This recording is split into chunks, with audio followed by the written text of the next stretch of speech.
Chasing all my dreams now lately. No matter if I try too hard, nothing's ever enough, baby. No, I don't care too much. I don't care too much. As long as I can keep you by my side. I don't care too much. We got time, no rush. In your eyes, I always see there is something meant for me. In your eyes, I always feel different.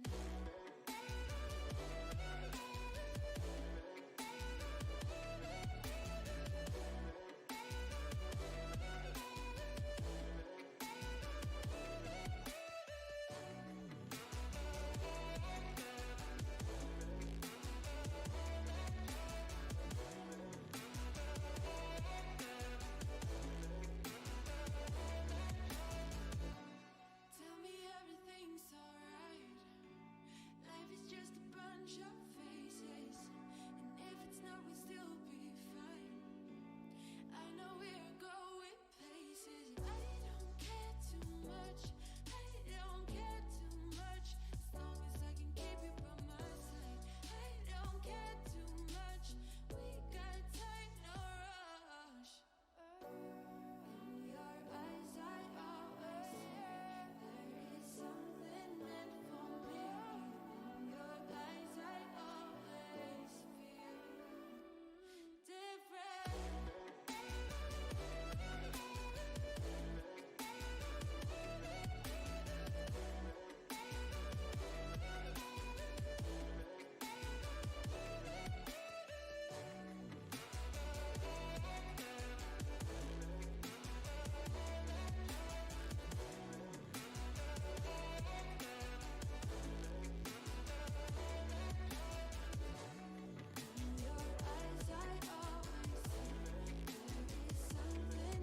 for me. In your eyes, I always feel different.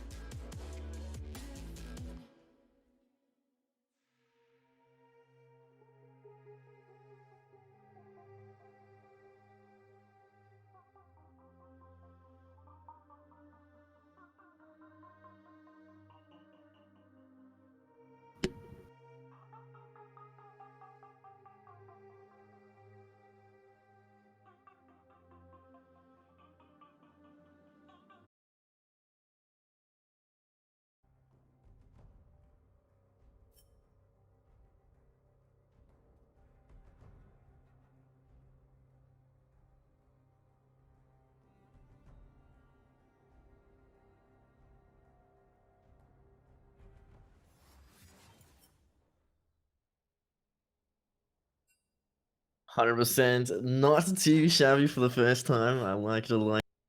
Welcome, guys. Looking forward to this match. It should be really, really good, but it seems like we do have a bit of a champ select remake, it seems. Off to a great start for the first game. True, true, true.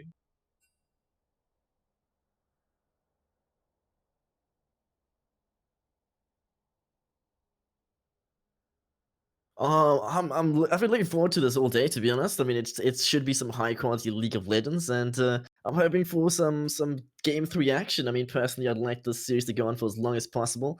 But I mean, you're probably a little bit more brushed up on the teams than myself. Do you have any predictions, perhaps?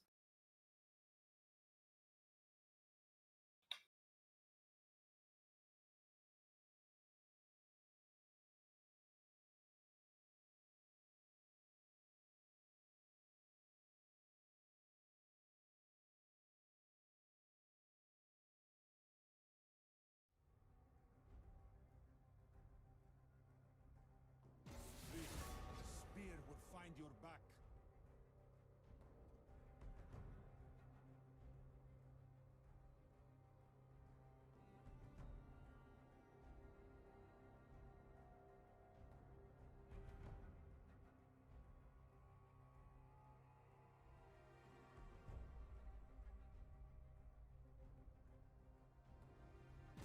Okay, not biased there.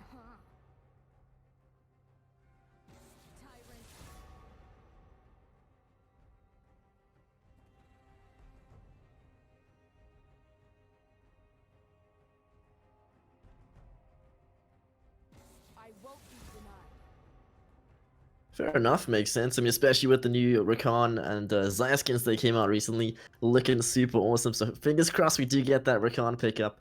But nonetheless, looking at the pick and ban so far, we seem to have had that Sejuani, Yumi, Pantheon, and the Aurelia bans coming through. Morgana almost entering that first phase of the pick phase at least. And I mean, any predictions in terms of bans? Like any player in particular you feel like needs to be taken out? Do you expect that Rakan to get through this like pick and ban phase at least? Well, first of all, I need to reintroduce myself because apparently I was muted all this time. Hello, ladies and gentlemen. Welcome back to Season 10 of the Southeast Europe Championship. Of course, by ESL. And you asked me, so there you go. I was expecting something like a Xayah or Rakan first pick, but Xayah is such a strong champion in the current meta. It is one of the S tier picks at the moment. So if you do have the chance to grab it away to take it for yourself, you will. Now the question is here, you could potentially let the Rakan Xayah go to the side of the level up, but you've got two downsides with that. On one side, you're definitely going to have to pick the Nautilus because you know that Panjay is going to go for the Rakan, so you want the counter pick in your hand. And we could potentially see, oh, you could of course go with the Thresh, but in my head at least, Nautilus is the first #1 counter pick to that Rakan because you do also have that basically kill potential onto the Rakan, you know, with the Root and with the Anchor.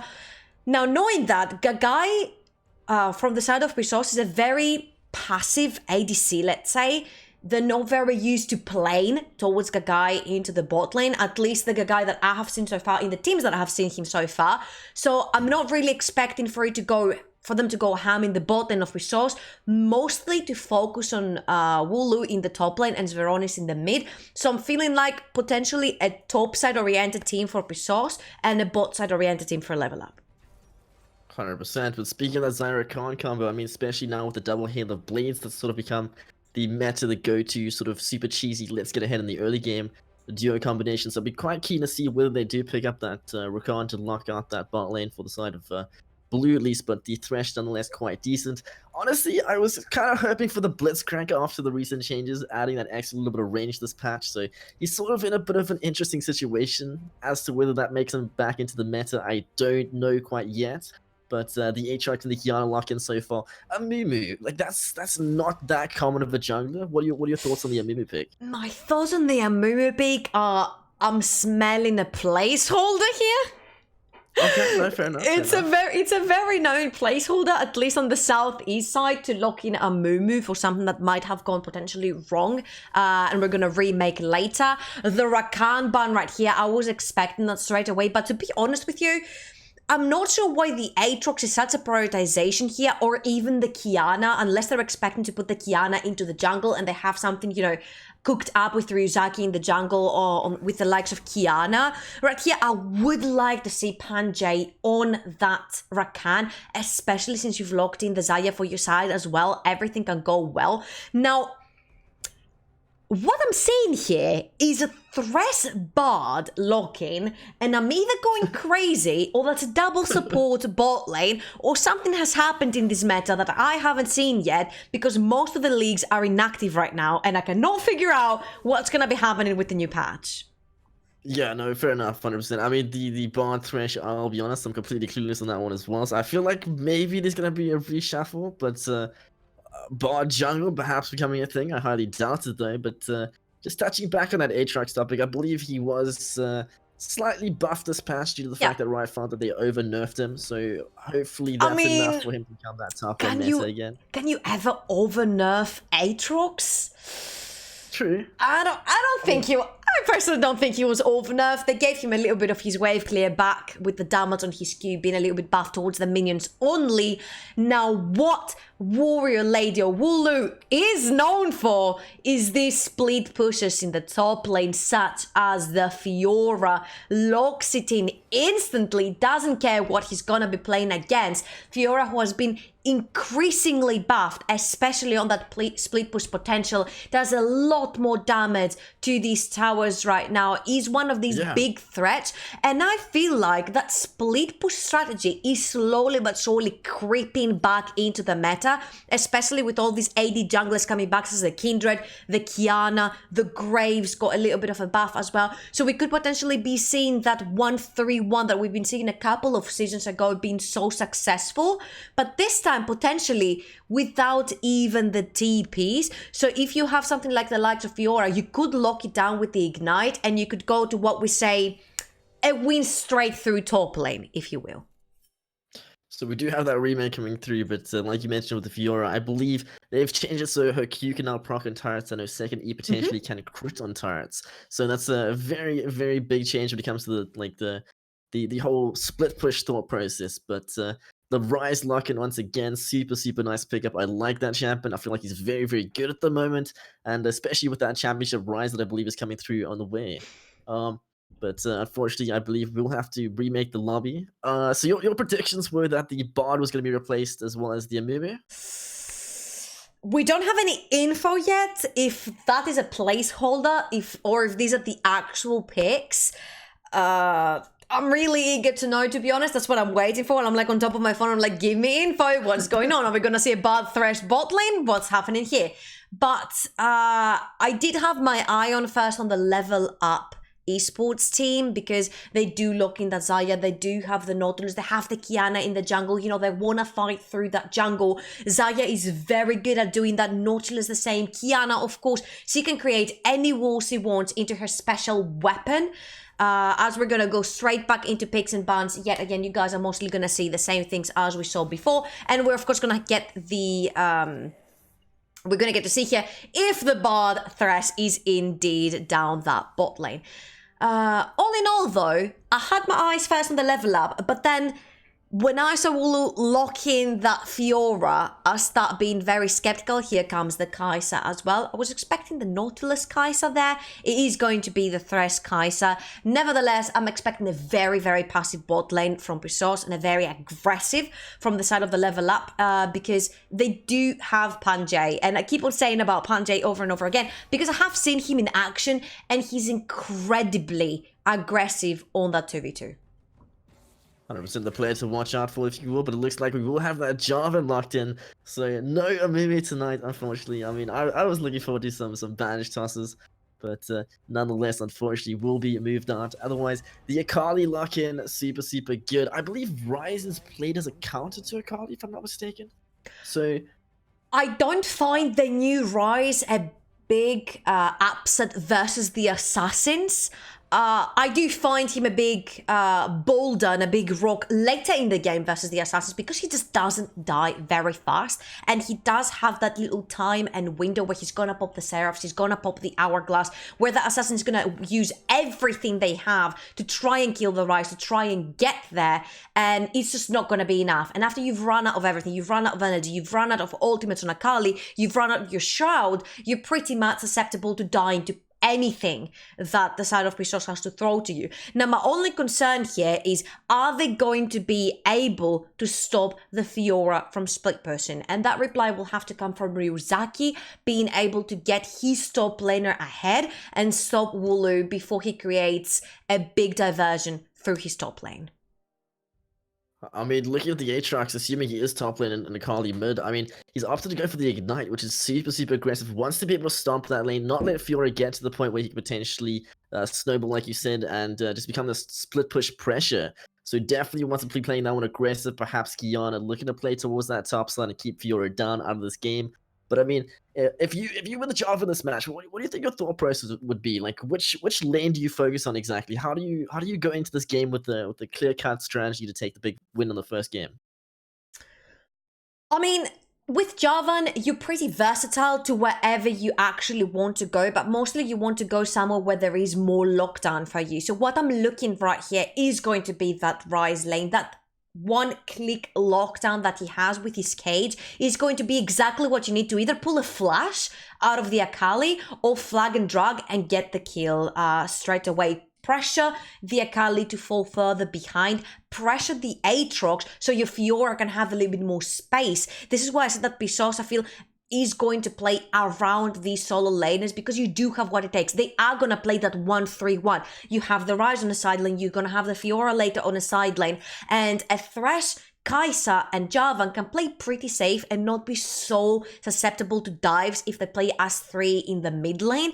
And on the other hand, yes, you do have some potential engage with the Nautilus as well, but you don't really have that heavy engage that will guarantee that something will land, that you can go all in, because you have 3 pretty much very squishy champions, the likes of Akali, Kiana, and Zarya, and Aatrox, who's sure is a fighter / bruiser, but not really a tank, so you can't really sustain that much underneath a tower dive, and a Nautilus, which is your tank and your primary engage right here. So I don't think they can break that 3-man that Pisos will have down the mid lane. Now the thing is, with Kiana you can move really quickly around the map, and depending on how much they will be able to choke down the Fiora and the Ryze later into the game and not let them split push, I think that's where the win conditions lie. 100%. I mean, Jarvan, one of those junglers who likes to go for those level 2 cheeses, something to watch out for. Cannot afford to get your flash burnt in the early stages of the map, as well as just looking at some of the spells through for this bot lane. Like you mentioned, Kai'Sa Thresh wanted to play it super safe. They've opted to go for the heal-less bot lane, teleport plus ignite versus the heal plus ignite. So Zarya Nautilus want to be playing as aggressive as possible this game. So need to be watching out for the Jarvan pressure. I mean, step up a little bit too far. Suddenly, you've gone from a lane that you should be winning to a lane that's playing from behind. So something to definitely keep in consideration. But, I mean, looking at the 2 team comps, who do you think takes the first match? Oh, well, hard question. I don't know if I should talk from heart or from brain. My brain says Pisos, because they do have a well-rounded team. You know, you have your AD split pusher. You do have that heavy scaling mid lane mage. You have your Kai'Sa that in late game becomes an absolute beast. You have what heavy engage level up is lacking with the likes of Jarvan, with the likes of a Hook, with the likes of a Ryze ult, that you could end up your entire team in the backline of level up. On the other hand, though, you've got the assassin power. If these assassins do get ahead, you've got a lot of squishes at the start of the game on the side of Pisos, because you don't actually have a heavy tank. Thresh, sure, in the later stages of the game, he does become a little bit beefy, but he's always a pseudo tank. He's never going to be there in your front line to properly tank for you, and depending on what Jarvan chooses to go, what path he chooses to go with, is it going to be the warrior, is it going to be the Cinderhal, is he going to go full tank, is he going to go full AD? We don't know what we're going to see here. So I'm thinking that Pisos is lacking what level up has, and vice versa pretty much. Okay, so 100%. Bit of an interesting match for the first one. I'm super excited myself personally. I mean, I'm yet to see either of these teams myself playing, so I'll have to sort of pick up what their playstyles are as we go. But I mean, are there any tendencies that either of these sides like to play for? For example, perhaps level up the early game playstyle, or do they sort of adjust to whoever they verse kind of situation? I think we're going to see a lot of brawling coming from both of these teams, because they have the likes of these champions that need to scale. So from one side, you do have the Ryze and the Fiora that need to scale. So you do need pressure from your jungle to keep them safe, for them to farm and get these beasts into the late game. On the other hand, though, you've got the assassins. You need the early kills to get them to snowball towards the late game. So both of these teams have the tools that they need to get into the late game. Now, how do you snowball that?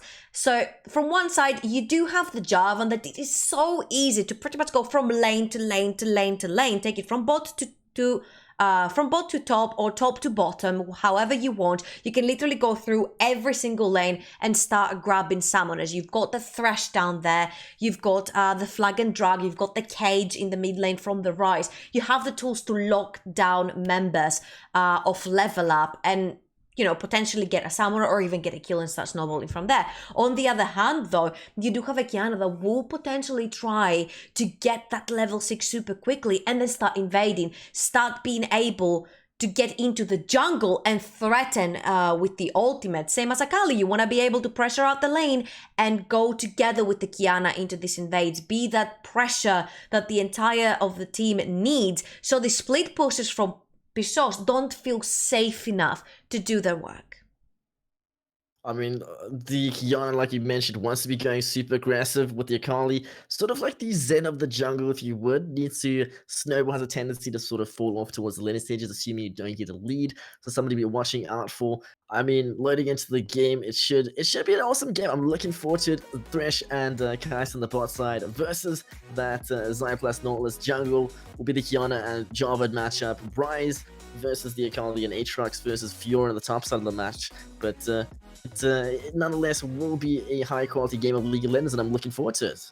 All right, we're gonna go on a very, very, very short, we hope, break. We're gonna show you Summoner's Rift in a sepia form, and we will be back to cast the first game of Season 10. Stay tuned.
And we are back, ladies and gentlemen. Indeed, that was a short and swift, not shift. Oh my goodness. Like I said, I cannot even get my thoughts together today. Anyways, we are in the first game of this best of 3 between Level Up and Resource. Serbia versus Greece in the semi-final. The team that does win here manages to qualify for the actual ESL SEC tournament season 10. The team that loses, though, will go to the third place matchup, and only there one of the two teams that wins, of course, this third place matchup will go through to the tournament as well. So between these 4 teams, between these 2 best of 3s that are being casted right now, only one team will basically be the loser, let's say. I'm just going back to the game itself. It seems like it will be the Akali in the top lane with the Aatrox mid instead, so a bit of a spicier pickup. I mean, it does explain the decision to go for the Ignite. I sort of was considering whether they would go for something like that, as it's not that uncommon these days. The Aatrox super aggressive. Looks like he should be able to deal with the Rise quite nicely, seeing as Rise has a tendency to look for that late game scale, sort of play it safe, maybe play around the jungle instead, like you mentioned, that point and click snare, etc. But Jarvan going for the top side start, red versus the Kiana bot side. So let's see whether Jarvan does go for the level 2 cheese top side, trying to catch out the Akali or not. So you do see that right here, we're seeing an Aatrox with the Ignite, but I've seen a lot in the LCK that they're going to play with that Electrocute as a summoner, which is pretty much the slam and dunk mastery for this champion, especially when you do go with the Ignite. So I was expecting to see something like this coming in from the Aatrox. Apparently he's gonna go with the Conqueror. He does want that continuous damage, and we do have Jarvan in the mid lane very early. Rise and shine, and they want some summoners. Well, looking for that potential level 2 jump. He does not get the knockup. Beautiful flash coming through with the follow-up coming. And that's going to be first blood going on to Rise. So nicely played by the side of Red.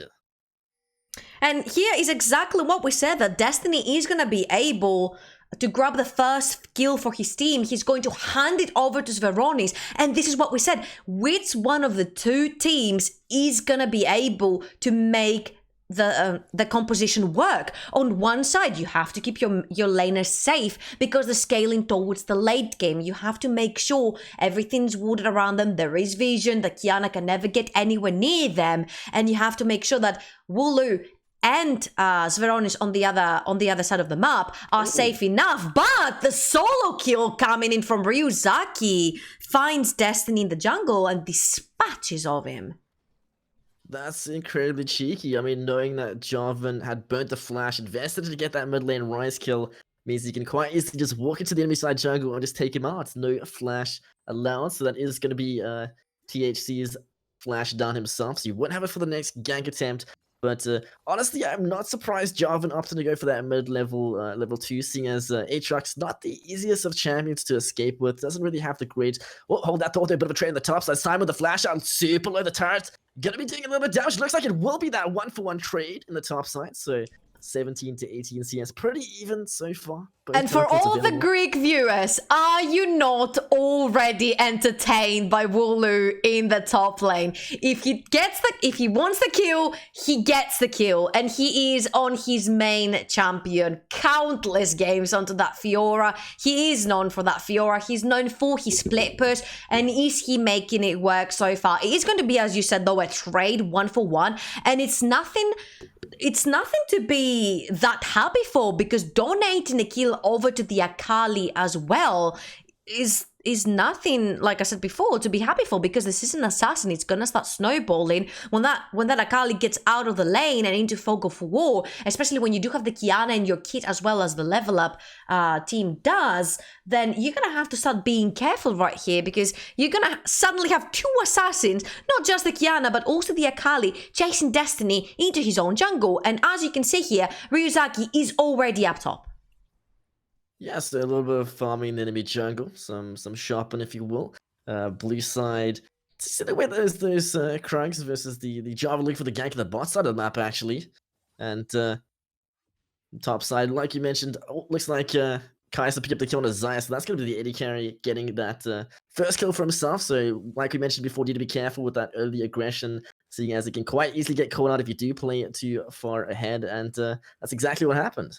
It's a little bit weird because he did die with all of his summoners up, so Neka is going to get punished right here. And pretty much every lane Destiny has been to, everywhere except his jungle, it feels to be safer for him. So if he starts ganking lanes, he's safe. If he's into his jungle, suddenly a wild Ryuzaki appears and grabs his life away from him. So I feel like, keep doing what you're doing. If you're Destiny, go from lane to lane to lane, grab summoners, grab kills for your team.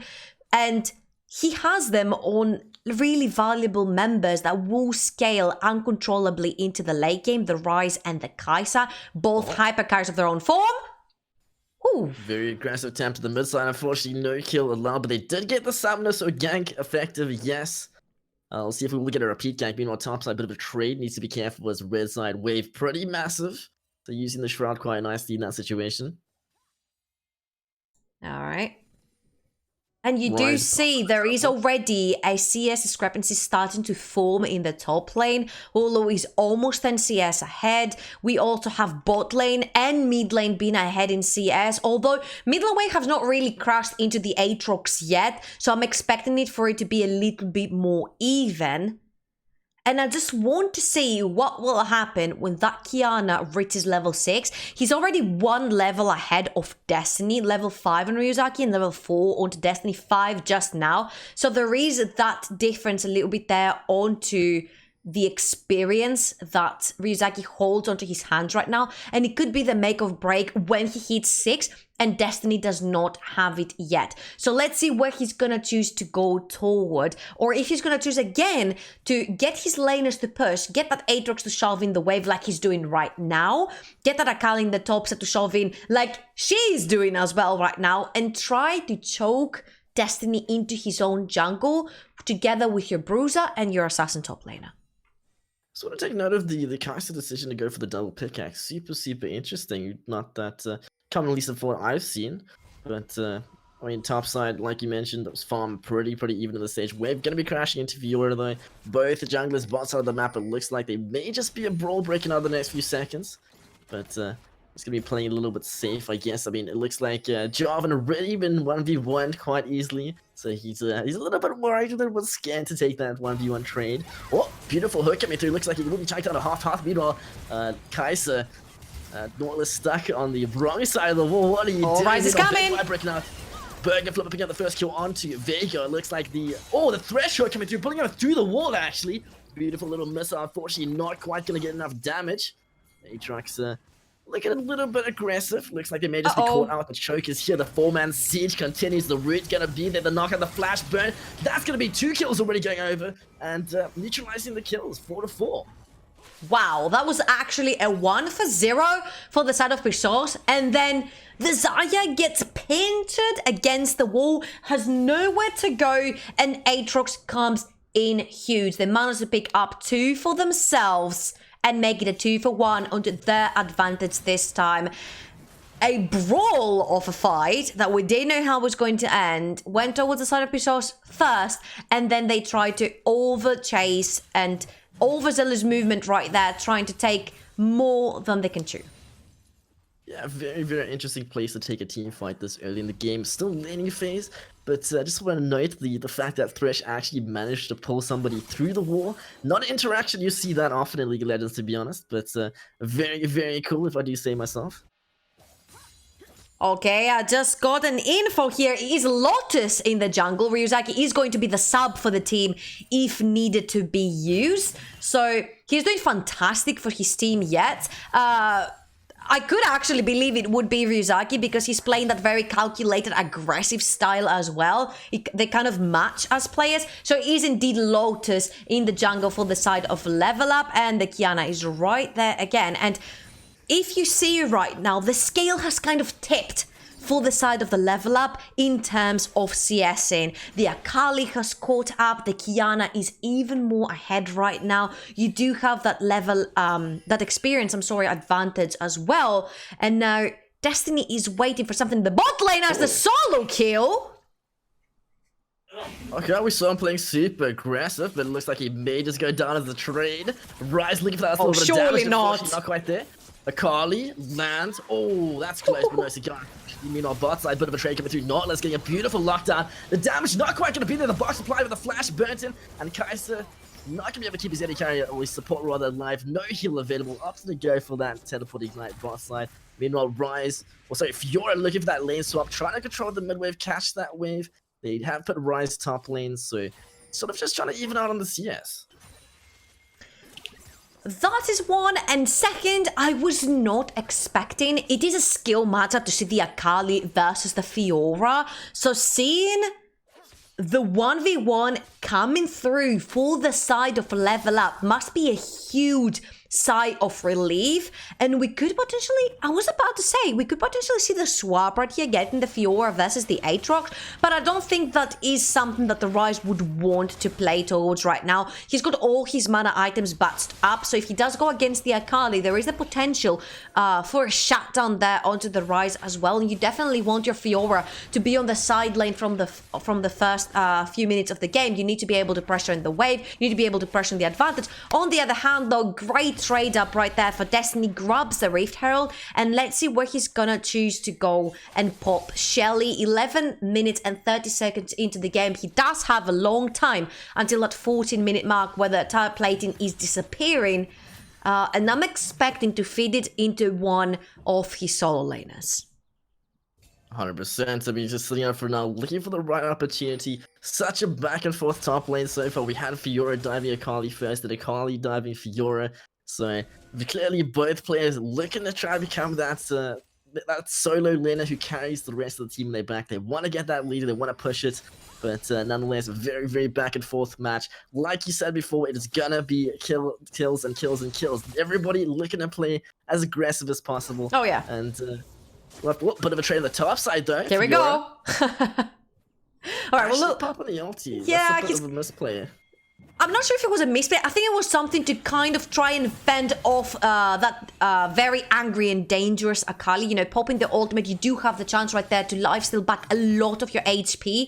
So if the Akali was thinking of that dive, that was a second thought. Pulls back, takes the ultimate off of Blue.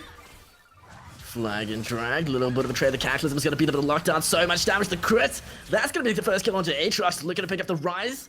Super low Mage's trade. No ultimate resurrection. Something to keep in mind. Slither of health.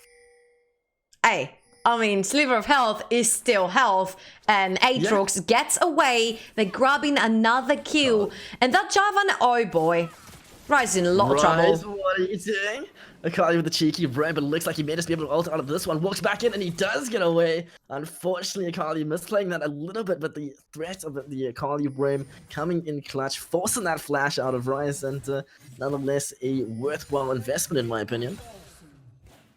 And as you heard from the commentator in-game as well, tower plating will fall very soon, and that Rift Herald has yet to be popped from Destiny, which means that whenever it's going to be used, it is going to be after the 14-minute mark, and it's not going to be as valuable as we thought it was going to be at the start. And I was expecting for him to take that Rift Herald and pop it straight away in the top lane, but at this point, you would have recognized that Panji was also making his way towards the top side with this Nautilus, so they were ready for Destiny to pop that Rift Herald straight away when he took it towards top lane to feed all that gold into Wooloo, and they were ready to reply with that. So clever move from Destiny not to waste the Rift Herald there, but right now its value has kind of gone down a lot.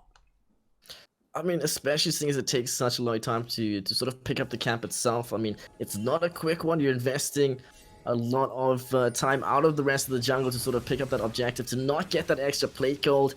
Oh, meanwhile, mid-side, bit of a trade sale. Able to sort of just walk that one off, nothing too much coming from it, fortunately. Nautilus with the cheeky roam to the mid-side in case he is needed. Leaving his AD carry sort of to just sit bot lane. Thresh, though, as well. Starting to start moving around the map. He wants to use those Moby Boots. And Kiana looking for opportunity. First brick may just fall down on the bot side. It will. And I mean, it's no plates, unfortunately, but it still is the first brick nonetheless. Meanwhile, Rift to the mid side of Kali, not able to land. Rise, Aatrox, Kali popping the shot very early, but looks like Kiana's gonna be the finish with the kill. Nicely done, 3 for naught, and I mean, Kiana doing exactly what she wants to be doing with her champion, the super aggressive early game, trying to get that scale, wants to get to the point where she can potentially just delete any of the squishies on the side of some bread. And I mean, I just want to say that Lotus has been manipulating the map so well from the first minute. He knows exactly when to pop out of his jungle. He has been spotting Destiny and tracking him throughout the entire game, and we have more fights. Oh. So it looks like Kaiser did manage to pick the kill onto Aatrox, so that's going to be the mid laner down at this stage. Not exactly what you can afford, but it looks like we do have blue side bot lane rotating in just to cover that that mid lane. Looking for the siege thing as the tier 1 turret has fallen boss, so they just want to rotate around the map. But Jarvan here for the counter. Nautilus depth charge is going to be used. Unfortunately, not going to get too much out of it. Flash still available, as well as Kaiser ultimate. So a little bit of aggressive play nonetheless. Well, he has to pay for moving that far into Brisot's jungle, because sure, you kind of fed, you were 2-1-1 before the fight started, but you can't really overstep your boundaries. You know, that Kai'Sa does still a lot of damage. Mana Min will shortly become a Muramana, which is going to do a lot more damage onto that Kai'Sa. The Q is going to be upgraded as well, so you're going to have to be careful when Gagai is around in this team fight. Same as Veronis, he does have the stuff available to him. It is going to become a Seraph. It's going to give him a lot more power towards the mid to late game, and we're slowly but surely getting there. And what I want to say is that by these towers going down, I'm kind of disappointed on the way that Destiny has been playing around the map, because sure, he has been grabbing the summoners, he has been grabbing some kills for crucial members into his team, but it hasn't been translating into any objective for him. So yes, he managed to grab Shelly while some of his members died in a fight, but then that wasn't utilized properly. I'm not even sure the Herald even got to get a hit onto the mid lane tower where it was popped. I think Shelly was stopped dead into her tracks, which means that she got absolutely zero value. And there's an interesting theory that I've heard from Fourscreen where if you spend too much time doing the Rift Herald, that means that you have forfeited other places onto that map. And I'm thinking that Lotus took a lot of advantage of this time that Destiny took to take down the Rift Herald, to prioritize vision in the bot side quadrant of Destiny. And as you can see, it feels like Kiana can do whatever she wants in this game. Yeah, I mean, that's just one of the risks with Shelly. It's a volatile objective. Will it work out? Won't it? It's very, very coin flippy, so you need to make sure that you do use it to your advantage if you manage to pick up the objective, especially if you invest multiple members into sieging it. But bot side, looks like blue side looks to try to rotate in, want to get some sort of pick, but unfortunately not going to work out. I mean, He was ready. He popped his ultimate. He's like, I'm ready. Give me someone to fight with. Just wants to destroy something. Had the ignite but no flash. So seeing as the tier 1 turret has fallen, we should see some more macro coming through in the game. The laning phase starting to close out at this point as we work our way towards that mid game. And I mean, just looking at the AD carries positioning, I mean, they both sort of hovering around the mid side. They want to be catching the wave, sort of countering each other. Bot lane rotates from one side, the other rotates as a counter, just to make sure they don't get any sort of free objectives. Jarvan himself looking for some sort of opening, but yet to find anything too successful, sort of just hovering there.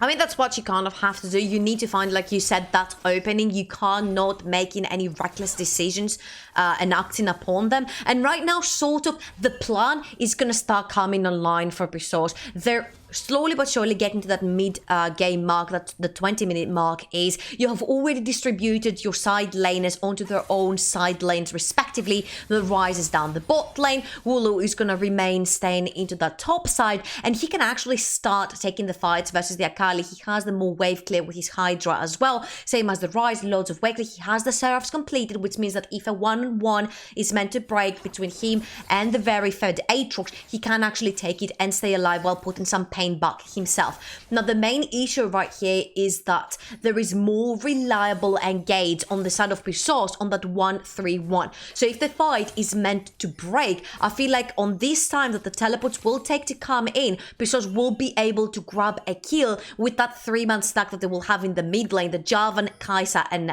Thresh versus the Xayah, Nautilus and Kiana. So just looking at the top side of the map, although fight may just break out mid lane, they're sort of just doing the ARAM dance. Nobody yet to pull the trigger, but looks like Ryze actually will go down. Kiana finding herself her 4th kill, but nothing too much coming through from that objectively just yet. We'll to see if they're able to push that man advantage. But look at the top side. I mean, slowly but surely. Oh, hang on. No, Jarvan likely going to be turning around, not going to be walking in and finding the Kiana just yet, but referring to that top side, we can see Fiora slowly but surely just chipping away at that tower, looking to pick up that objective. And might have a dive! That's tier 1 tower down already. Kai'Sa super below the Thresh, will have the hook, the flag, and Dragon gonna get the lockdown, but will have the damage, will not get the shutdown, and top side as well, Akali going down, so Fiora winning the top side of the map for the side of red, but big win coming in the mid for blue. So that gave me sort of flashbacks from Wharton Wooloo's stream sometimes, where he plays towards that top and he's like, guys, one lane, lost game.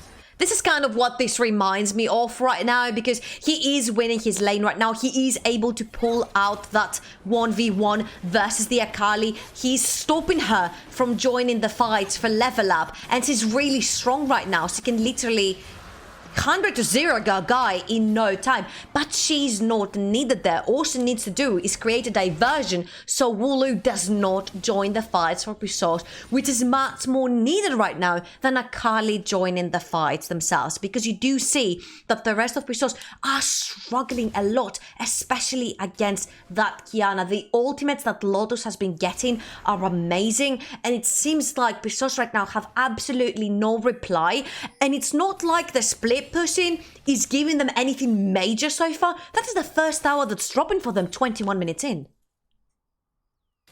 Yeah, no, 100%. I mean, that's the 1 to 3 turrets. So big advantage in terms of gold going over the side of blue. 2 Drakes, they just picked up that objective. They took the fight. They got multiple members, so that is a massive catalyst for the side of blue.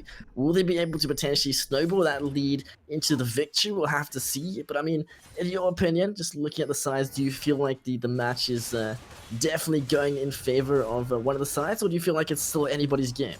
I do still think it's anybody's game, because the scaling has not yet kicked in for the side of Resource, and yes, the goal difference is around 6k for the side of level up, but I do feel like Wooloo is sort of making up for it on the side lanes. Now, the problem right here is that you need to be careful to not get caught. Kiana coming out big. Looks like the Xayah gonna be able to pick up the double. That is massive at this stage of the game. You cannot afford to give those kills to the carries, and may just be the third. It is Aatrox there. I don't know if this game is over or not yet, Sheepy. I know one thing for sure. Kiana will not make it through the ban phase next game. I hope not, most definitely. I mean, just look at that damage that, how much work he's done this game. It's completely taken Jarvan out. Not before, but looks like bot side, bit of a trade coming through. Simon does land the, Shuriken opting not to take it back in, but most likely will be the Baron objective secured. Kai'Sa going for the blind snipe. That would have been something spicy had he stolen that, but, it's the thought that counts. I mean, Lotus still has his Mai right there, so I'm not sure if Gagai would be able to steal with that, but we've seen even steals happening with a giant tornado, so everything is possible right there. Gagai had to take his chance. I mean, there's no wrong in trying to do that. No harm came to him, apart from him having to use his ult to get away from a very angry and very fed Aatrox, and I think at this point there's gonna have to be a major step down from the side of Level Up, which we have not seen at all this game. I haven't seen a lot of mistakes happening from them. They're playing it very calculated and very, you know, on the books to the T. I don't see many mistakes happening from them. They knew exactly what they wanted to do and they were executing it pretty fairly well so far. And let's not forget that they do have some scaling carries themselves. That Kiana will not stop getting any worse as the time goes by, and Xayah is an S tier ADC, one of the best in the league right now, and very contestable, picked or banned, I think, on every major league worldwide. So it's not like the damage is gonna get any lower for the side of Level Up. It's that Pisos will be able to scale much more than they already are scaled up right now. The question is, have they maybe given up too much already to be able to come back? I mean, speaking of the Xayah output damage, he has that 3-item power spike at this point. That's massive for any AD carry, yet alone Xayah. So we should see a lot more impact in these team fights. Like we've already just seen that last one, so she's definitely something to keep your eye on for this match at least. But Baron objective now, or the Baron buff used to sort of, big pick up into, that's gonna be the flag track. What are you doing? No, the Cataclysm plus the box gonna be used, but Kiana as well as Xayah is doing too much work, it seems. Not less the tanky, beefy boy does go down as the trade though. So Rise pick up the return, and looks like, oh, that is some damage. Holy! Double kill for Aatrox. Look for the triple. He does get it. Blue just running straight through them. They do not care, and the siege continues. You cannot afford to take a team fight versus a Baron enhanced team. I mean, Destiny's Cataclysm there kind of worked in advantage of the Kiana, because Lotus was able to use the walls of the Cataclysm to completely erase the entire team of Pisos. And I think they're gonna have to start looking for the next game. Wooloo is gonna do his best here, but he's gonna end up going down as well. So Flag drag, I think they're playing with their food. Inevitable. Yeah, they're playing with their food right now. Pat the kitty is. But like you said, I'm Jarvan and I'm helping with that Cataclysm. A little bit unfortunate, but it is what it is. Nonetheless, looks like Akali able to pick up that kill onto the Kai'Sa, and that will be the first match done and dusted. GG, well played. Ooh, and yeah. I mean, I wasn't expecting anything less when it comes to, you know, the teams fighting and all the back and forths and all that stuff. But I was maybe expecting for Pisos to be a little bit more alive into this game. I think they gave a little bit too much up front. Sure, Destiny did a great job with getting that kill to Sveronis, going down bot lane, donating a kill to Gagai. But you cannot really forget about the objectives. And Lotus was very focused. He's like, look, guys, I'll be the carry for you today. Thank you very much. I'll get into the team. I'll grab the kill onto Destiny. I'll set him further behind. I'll take his jungle. He wants to take Shelly. Fine. It was used after minute 14 and he didn't even get the charge onto the mid lane tower. So objective-wise, the first objective that actually went down for the team of Pisos was the top lane tower 21 minutes in from a split push oriented team. I don't think that was exactly how they wanted to execute, so we're gonna wait and see what they have for us in the second game. So don't go anywhere, guys. We're gonna go into a very quick commercial break, and when we're back, game 2 between Pisos and Level Up. Stay tuned.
I'm Pringles. And I'm Chips. Wow, Chips. Sick outfit. I didn't know you were a cosplayer. It's more of a protection thing. Pringles might come in cans. I now come in maximum leveled armor. Hit me. Nah, I don't think it's a good idea. Come on, hit me. Okay. Come on. Whoa! I guess Chips has left the game then. Remember where it started. Your first experiences. The journey you traveled. The journey you love. Remember where it started. And imagine where it will go. Rise on.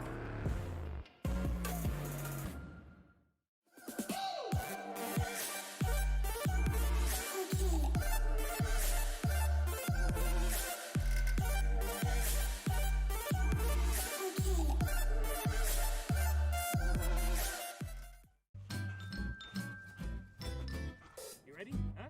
Hey, he's a good boy, huh? You ready? Huh?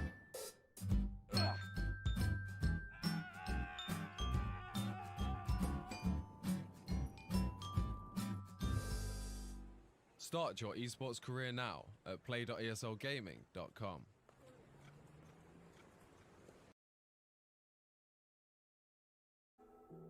I lost myself today trying to find ways to make you stay.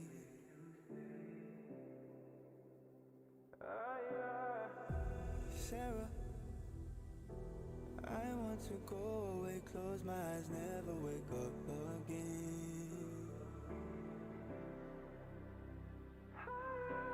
You come and you go, you take me high, you take me low, but I don't know how to do this on my own anymore. Oh no, now it's Molly for the melancholy. Cody, fill a hole inside me. Damned if I do, damned if I don't. Now it's Xannies till I know my psyche. Cocaine just to feel my heartbeat. Nothing to lose, nothing to gain. Sarah.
wrist, they still require wild.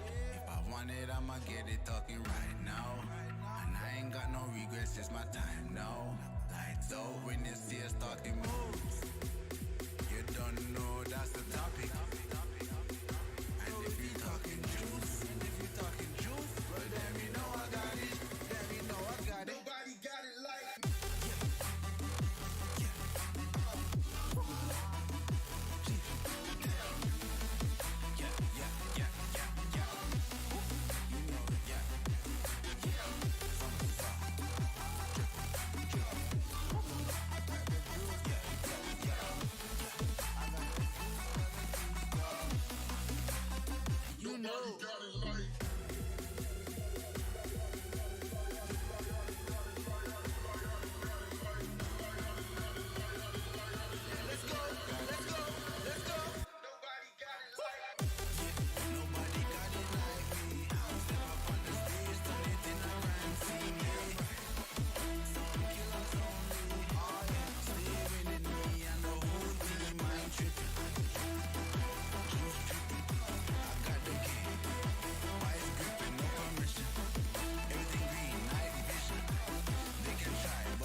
They can try, but can do it like Vinny. Yeah, no permission.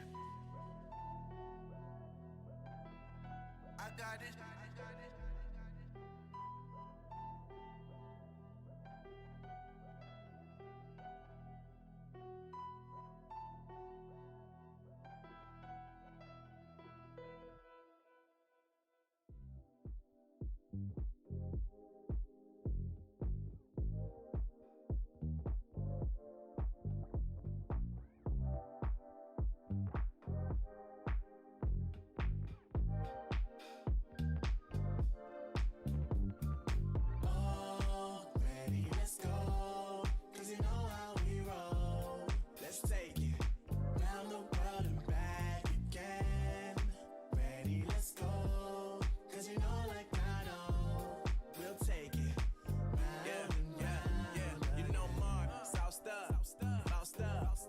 Never let you double cross them.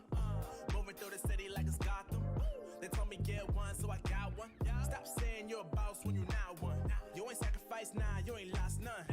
All over the gram like you got a bag. You ain't big dog, we ain't hear none of that. I'm in the gym looking like a running back.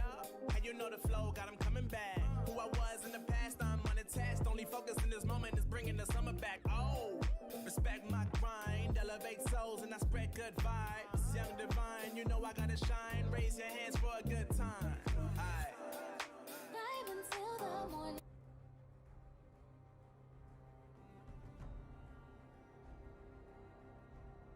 Welcome back, ladies and gentlemen, to ESL Southeast Europe Championship Season 10. I am Troublelink and I'm here with Sheepy to bring you the second game of the first best of 3 series for tonight between Level Up and Brisos. 100%. I mean, that first game, an absolutely insane match. Back and forth very much in the first half. Sort of did become a Level Up dictated match. The Kiana already straight out of the Champ Select as expected. I mean, Kiana popping off pretty hard in that one, as well as potentially the Aatrox, I suppose, was pretty noticeable as well. But any predictions with regards to bans this Champ Select?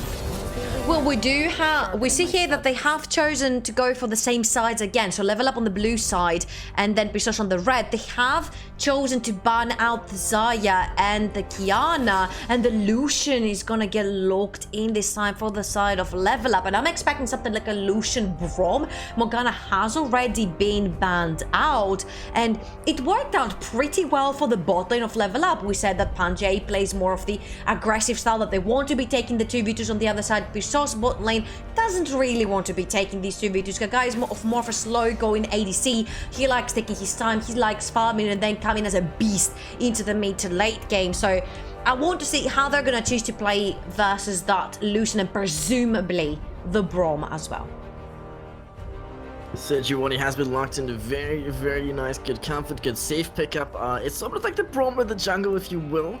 But Lucian, super good pick. I mean, what kind of supports do you think they're gonna be pairing with the champs like that? Oh, if we're talking about the Lucian, my eye is on Braum and on Braum only.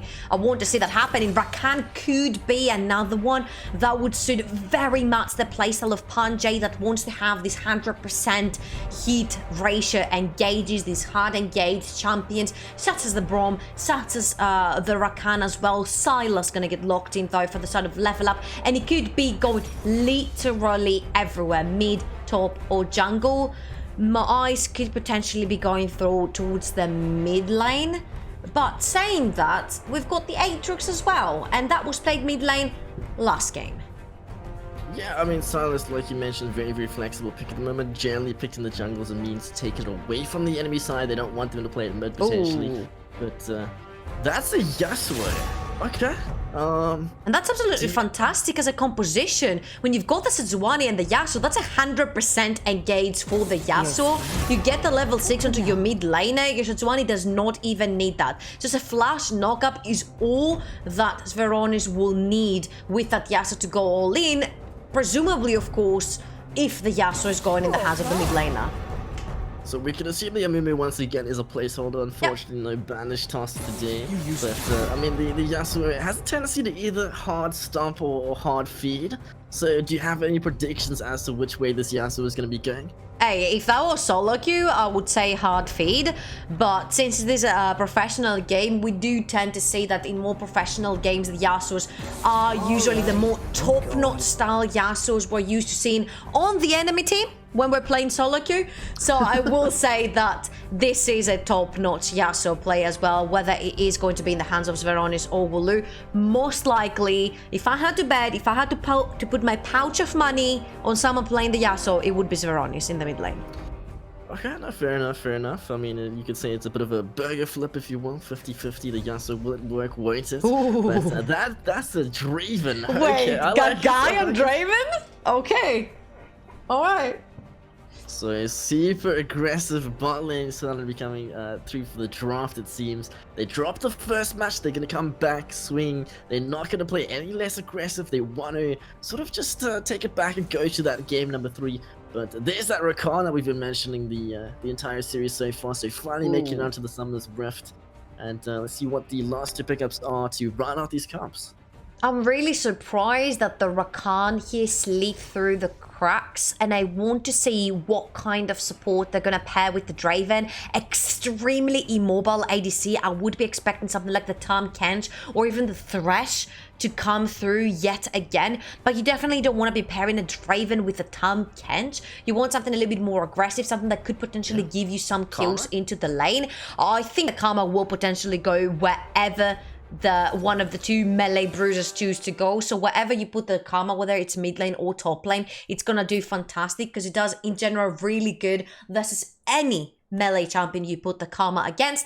Usually you don't really put the Karma to win you the lane or potentially, you know, take the kill, but you put her there to push back that scaling that these bruisers have towards that mid game. So by pressuring somebody underneath the tower, forcing them back over and over again, pulling their TPs in situations where the Karma still has hers and you can make cross plays around the map, this is where you get the advantage of from the team. And later on, you've got the advantage of the, of course, movement speed and the huge shields that she can provide with the mantra. Yeah, I mean, Draven likes to be paired with something potentially super aggressive, unless it does need some sort of peel, like you mentioned. I mean, the Tahm Kench potentially to keep him alive. But versus a Lucian as well, another AD carry likes to play super aggressive. So I feel like bot lane is the lane to watch for this game at least. It's going to be very back and forth, and there should be several ganks or kills. I mean, we'll have to see what happens in terms of priority. I have a feeling he's going to be the Thresh yet again. For the side of Pristos.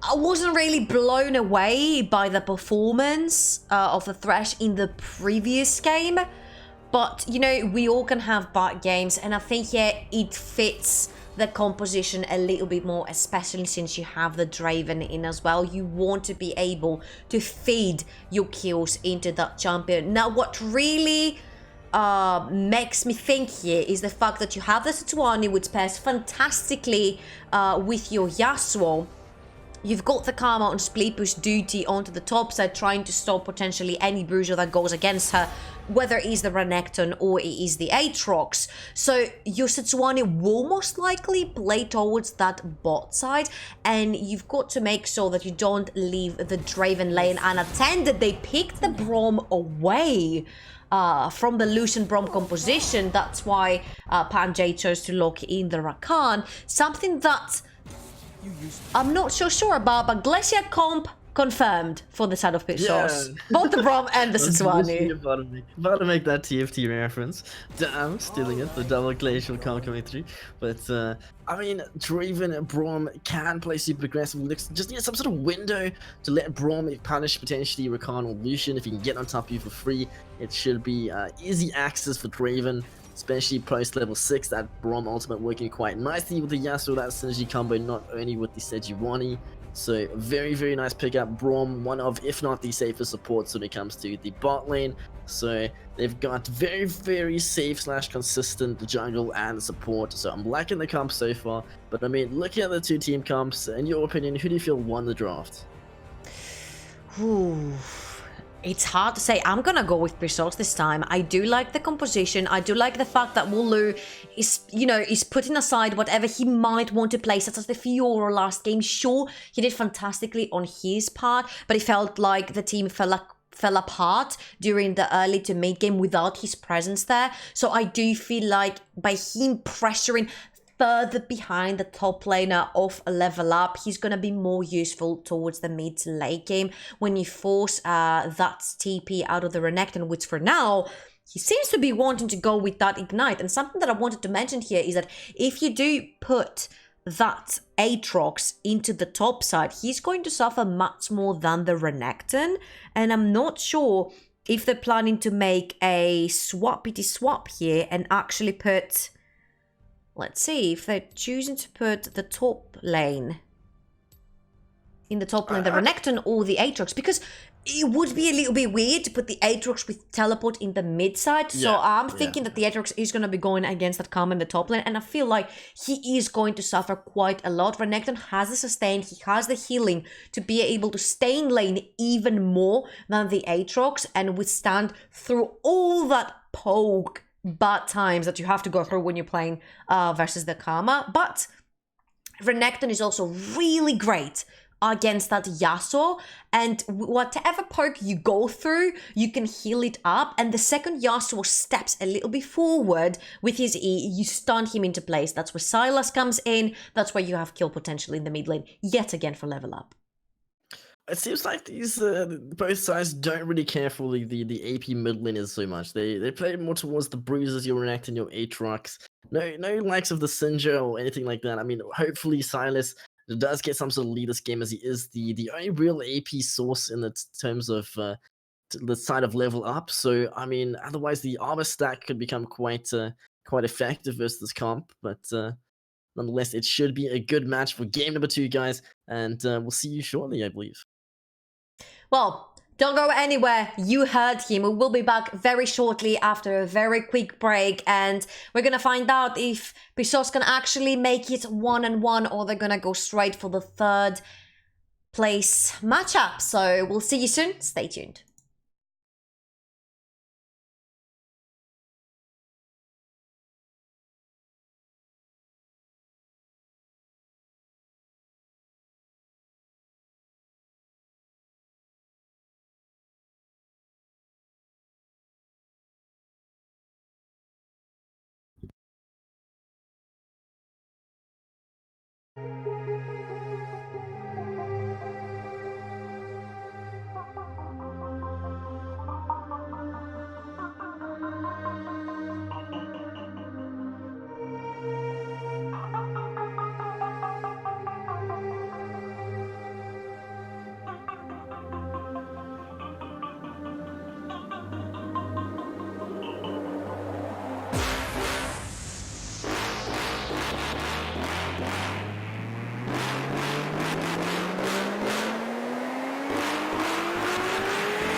Welcome back, ladies and gentlemen, to ESL Southeast Europe Championship Season 10.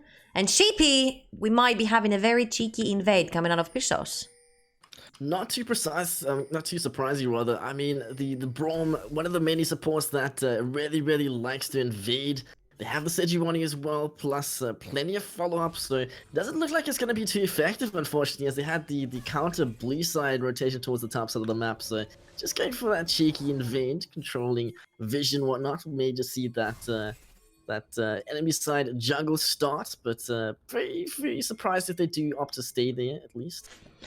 It's great because Level Up have actually read them really well. They didn't take any risks trying to get into their own side of the red quadrant of the jungle. They actually went for an invade themselves, and they could potentially be catching someone off guard. Destiny's going to make his way towards the red buff, but it's 3v2. A little bit of a questionable decision. They're gonna be caught out. Looks like it may just be the first blood coming through ESL. Does flash away. Yasuo trying to get to the popcorn, but he does go down. Renekton getting the first blood. That is massive. Oh, that is a catastrophe on the making for Pistos, because you lose your flash. And from what I can see here, Veronis is going to be playing onto that top side versus the Renekton. So we do have a swap of lanes for both the mid laners and the top laners. We have teleports in the mid lane and ignites towards the top side, which I was expecting to see on the flip side in the previous game.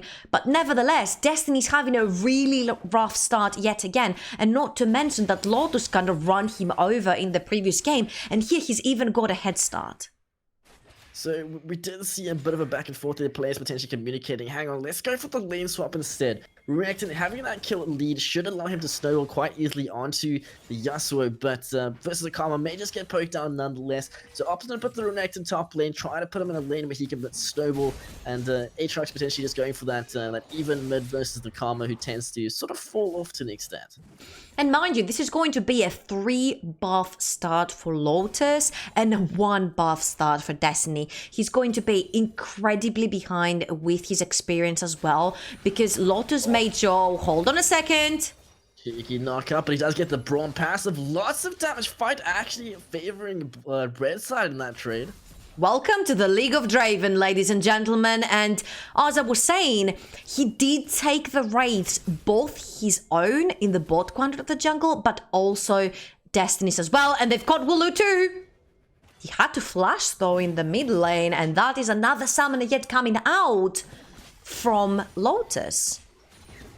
Nonetheless, even without the flash, playing super aggressive, does have the Sejuani just sort of trailing behind in case they do come for that repeat gank.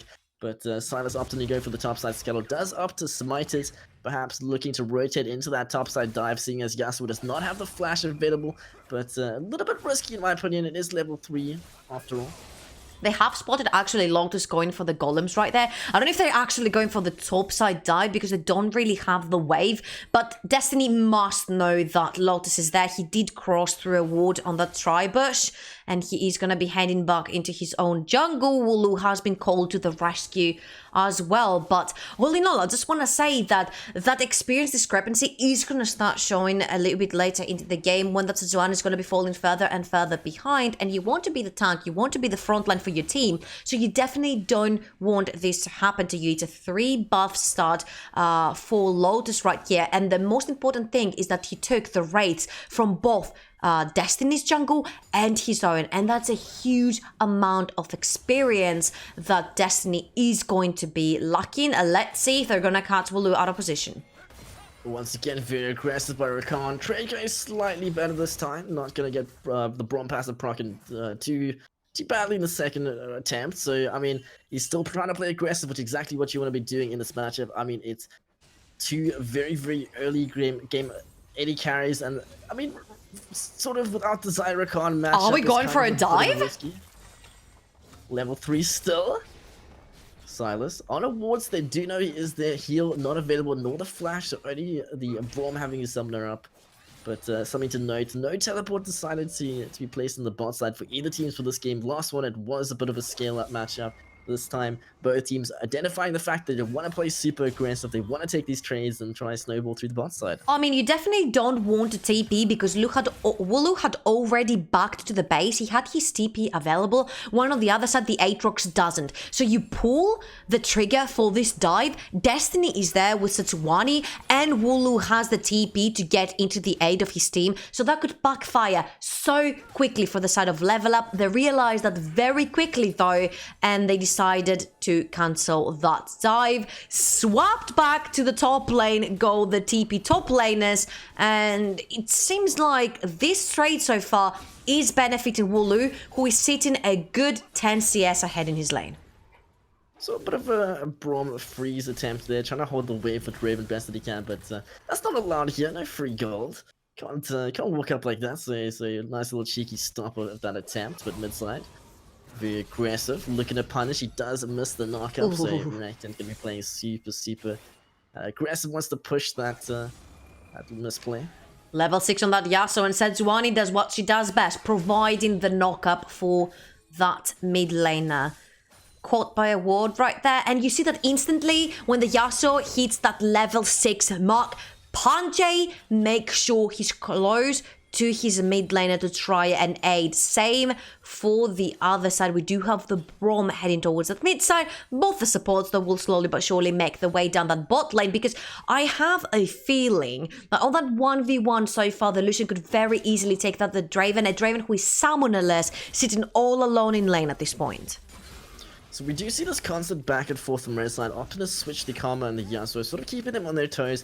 They want to try and get the advantageous matchup, but it's a bit of a risky one. I mean, looking at the Aatrox as well as the Renekton, both pretty decent in terms of farm. They're doing well in their lanes, their matchups.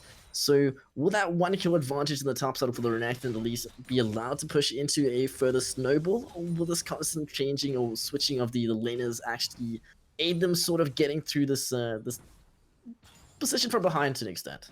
I feel like that the Karma does well against both the bruisers. You are able to pressure them far behind. You pressure in the wave much faster than your opponent on a melee AD champion. And Yasuo is not going to struggle as hard versus the Aatrox as he is versus the Renekton, but Wooloo might get caught there. Karma, cheeky rotation, will get choked off. The Yasuo with the two-man lockdown. Nicely played for Sejuani for the counter. That's going to be the first death coming through. Make that the double kills, both rotated between the top and the mid lane of those. So 1-1, that advantage now nullified. But the wait a minute. Yet. The second double dash coming through, that's going to be the disengage. Trying to find the Karma, but no luck. Alright, so D-Haze right there is like, I got this, I've got my ult. Decided otherwise last minute. I think wise choice from there, but Pistols managed to grab 2 very crucial kills. Level Up right there, biting on a little bit more than they could chew, if you ask me. You definitely don't want to be taking Destiny completely out of the picture. Sure, Lotus had a great start, took so much experience out of the opponent jungle, but Sejuani will be Sejuani. She has the lockdown. She does have that red smite, and she will do a lot of damage together with the lockdown and the ultimate setup for the Yasuo that she provides. So you need to make sure that whatever you want to pull out, the Sejuani is not going to be around. This time Destiny was locked and loaded and waiting in Fog of War, and managed to punish Level Up, grabbing 2 kills for his 2 solo laners. Yeah, very nicely read and played. So good punish like you mentioned. Sejuani now bot side of the map as well as the Silas. So looking to potentially maybe rotate towards that bot side, just sort of become just a farming lane to the extent nothing too serious. Speaking of which, looks like they will go aggressive, just as I said that. Aatrox starting to rotate, but the ping will be there, so opting just to play that one safe. Sejuani here for the counter gank if they do opt to dive, which would be very surprising. But nonetheless, Rift Herald now spawning in the next few seconds to see whether either the teams sort of look to make a play for that objective. We saw in the previous match that there was the objective picked up, but not a very good use. So will the volatile Rift Herald be capitalized off this game? And that's another thing. I do feel like Rift Herald will be a big objective for both teams to grab here. But what I wanted to capitalize on is the pressure that Karma can exert into a game. You saw that the Aatrox tries to make a move towards that bot side, tries to help that bot lane of his, but Wooloo pressures so fast, wave clears so quickly with that Karma that by the time you're out of the lane, he has pushed that wave underneath your tower and you're missing XP and gold, which is very crucial for your mid-game play as an Aatrox. So that's just one phase completed right there. And look at all the consecutive items that Wooloo has already acquired for himself. But now he might be in a bit of a pickle. Although he's gonna manage to get out of it. He realized, he's like, that's not safe. Something smells fishy here. On the other hand, though, Destiny and Resource managed to actually acquire the Ocean Drake, if I'm not wrong, and now they have the pressure towards the bot side. Sejuani is sitting on the ult, he can look to pull the trigger, needs to be careful though, because I mean, Tyrants is hit pretty hard at this point, and Lesion pretty tracked down now, the rotation coming through from both Silas as well as Yasuo, so we may have a fight on our hands in just a moment, as both teams sort of hover between whether they want to pull the trigger or not. A lot of pressure being asserted, very overextended red side bot lane, but so Rakan looking to pull the trigger, has the quickness available if he does decide to. I mean, he's been playing super aggressive up to this point already, so I would not be surprised if he does go for some sort of play. Yeah, I think that was a little bit of a panic flash from Gagai right there, because he's like, okay, if the Rakan pulls the ult, will my Braum be able to save me soon enough? Will Destiny be able to pull the trigger quickly enough for me to be safe and sound? But better be safe than sorry. That is nevertheless a flash burnt on a very immobile ADC, and I am expecting to see Lotus down there trying to take advantage of that. Top side, very, very cheeky back and forth poke. Both top lane is a little bit chunked out. I mean, Aatrox sitting on the teleport as well as Karma, so Aatrox may opt for the cheeky reset quickly to get that health back. Oh, they wanted that Veronis. They thought of it for a second. Lotus is still waiting in the jungle. Uh-oh. Oh, looks like there might just be a pick coming through, looking for the popcorn. Unfortunately, not going to get over the wall. No flash available. Still on cooldown. The Braum passive, though. And Draven getting that cash in. That is a massive 540 gold in the pocket. That is not what you can afford at this point of the game. And we praised Lotus on the previous game versus on the Kiana, where like he's playing so calculated, his aggression is so great, he does what he has to do. Here I feel like he's had a few more hiccups than he could afford, especially taking in consideration that he had so much more into his pocket than Destiny has. But I feel like they're really underestimating the power of a Sejuani, the lockdowns he provides, the tankings he provides. Sure, you're a Sylas, you're pretty strong, you can get whatever ultimate you want whenever you actually want it, but you really cannot not count Destiny into this game. This is what they've been doing so far. They've been trying to take way too many dives, I feel like, and it's been biting them on the lower bottom. So we see both sides support sort of rotating towards the top side, potentially trying to create some vision control or objective control around that Rift Herald. Nothing too effective though, but Raven and Braum going for the cheeky swap, sending Karma bot lane to try to deal / wave clear, while the red side bot lane do lift this up to the pick. The ultimate going to be applied very, very early, so they do get a little bit of damage, but able to quite easily walk that one off. Teleport still available. And that is a Bloodthirst that already completed for the Draven, which means you want to start taking these fights. You want to start playing a little bit more aggressive on that Braum, try and pressure out the enemy laners. But on this side, they do prioritize Shelly because they have the Draven on the top side as well. So by prioritizing that, you could potentially feed more money into Gagai, but big fight coming through. That's going to be the quickness break through. Silas, the first one dead. They going to be getting locked down. Braum passive kicked in. Meanwhile, Lucian for the counter. The Cal doing so much work. That's going to be the Braum as well going down Sejuani. The Glacial now gone, but Renekton with the double dash. Popping the ulti. Look for the sun. The flash is going to be there. Locked down, and that's going to be the beautiful pick coming through. The second kill. Renekton coming out massive. And remember, you don't want to start picking fights when you don't have the TP advantage. Wooloo provides all the shields, all the survivability, all the movement speed, and he's stuck down the bot lane because that teleport is on cooldown, yet Pisos choose to pull the trigger for a fight they could not win. Sure, you will get 1 kill. If I'm not wrong, it went to the hands of Destiny, but what do you lose for it? 3 kills go to the side of Level Up and Shelly. Sure, it's not going to be used before 40 minutes. It's not going to provide all this star plating money that it should do on every game, but at least it could potentially be an opening towards that mid lane. I mean, why would you need to pull the trigger in that situation? You have the calm of the bot lane, getting that free objective. Just play it slow and steady. Play for that split push advantage. Get the free tower. Don't force the fight. It was looking so good, but it just went completely pear-shaped. Yeah, and these are a few mistakes that we did see Pisos do. And I feel like... Oh, we have fight in the mid lane. Super low, the calm of the flash, the final little bit of damage going to be there. That's going to be the second kill going over to Wolo. So very, very nicely read the punish, the misstep, Renekton, Spear Shojin and all. I mean, you're pretty strong, but I don't think you're that strong going in 1v4 or 1v3, whatever he just go for.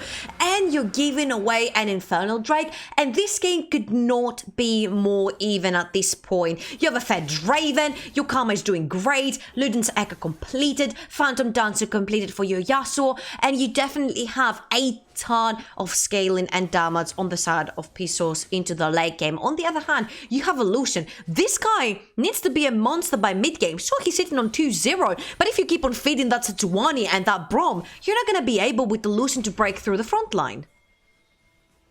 I mean, I'm honestly just worried about this Raven snowball that's starting to come through. He did miss position, he died, but after that first cash and the Bloodthirst is completed, I'm expecting him to do some crazy work this game, especially with that Karma, the extra shields, etc.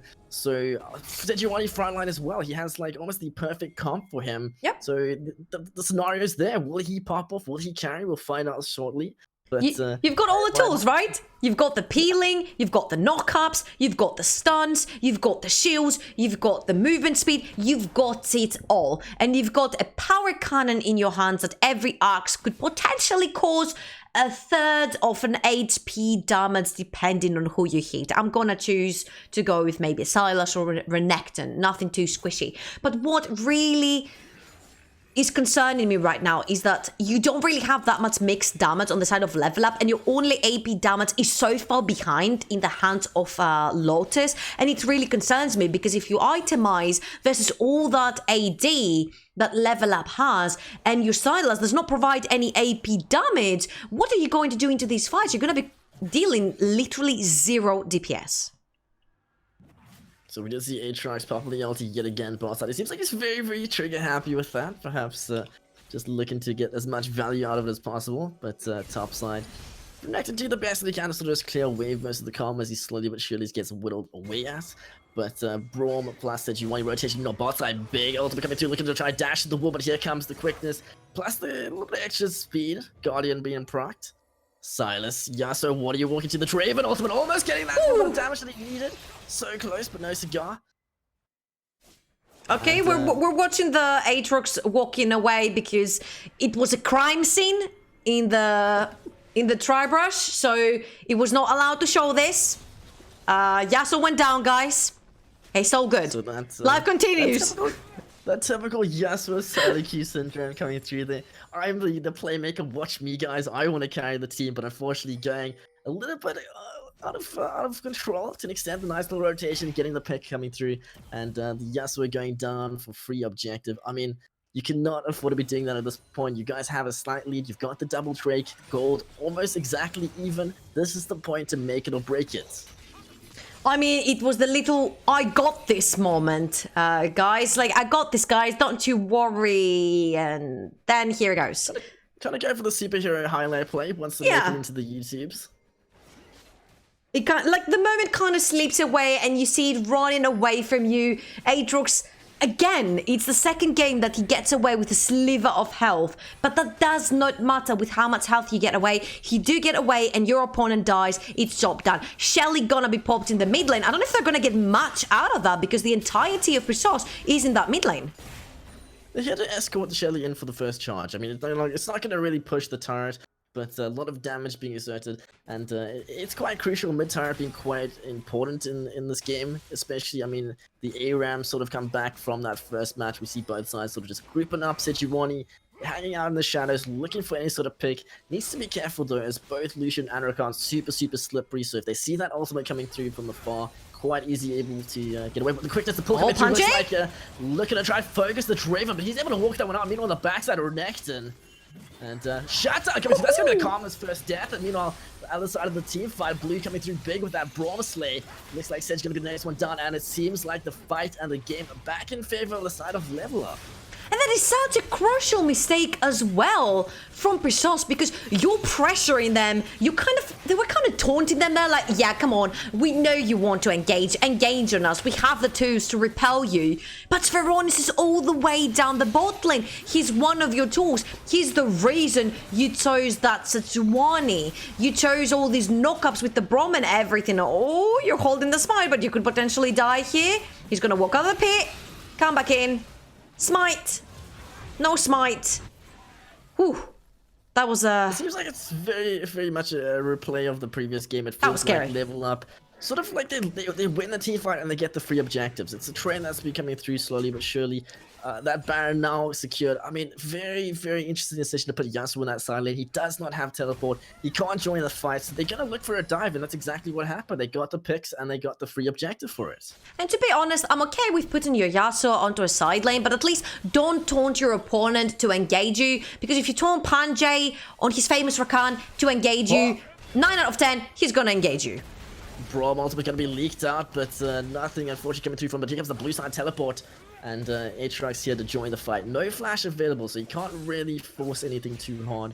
But like you mentioned with the Yasuo split push, Draven was the target at hand. He's the guy who stepped up a little bit too far and they pulled the trigger. So you need to have that communication going. You've got to tell the team, hang on guys, we're putting Yasuo bot lane. He can't actually join the fight. At no risk do you step up, guys. Just play it slow, play it safe, clear the wave and wait for that Yasuo split push win. Exactly, and you see that they put in the Renekton against Yasuo. It is the correct choice from the Level Up Rhinos. But guess what? None of these two have teleports to join the fight. Great, because while all of this chaos was happening in the front line, Renekton, oh boy, is in trouble. Bit of a Yasuo Syndrome coming through, the exact repeat for the other team. That's going to be the free pickup coming through. Warlow still sitting on the teleport. Panjay! Big ultimate coming through from Rakan in the back of the quickness is doing so much work. That's going to be the double kill. Both bot lane members now dead. Aatrox looked into that last little bit of damage, but Sejuani is so tanky, trying to get to the popcorn, but won't get there. And that is going to be 3 members dead. Big win yet again. The replay, if you will, it's exactly the same thing that happened in the previous one.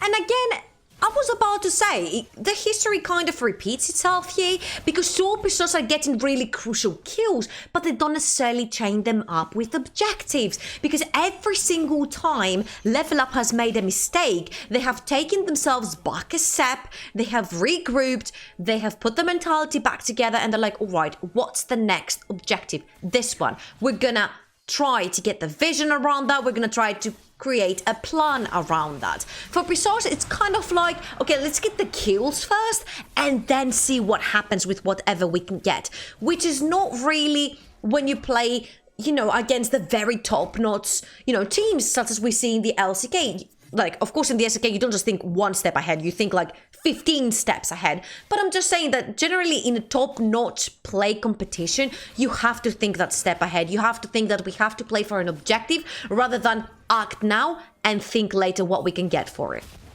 Yeah, play the map and map the plays. Meanwhile, blue side 3-man rotation towards the bot side. Want to be able to catch out this Karma. They need the little bit of an edge they have. Oh no, Wooloo. In trouble! Do the best they can, but it's inevitable. Why even run? You're going to be going down.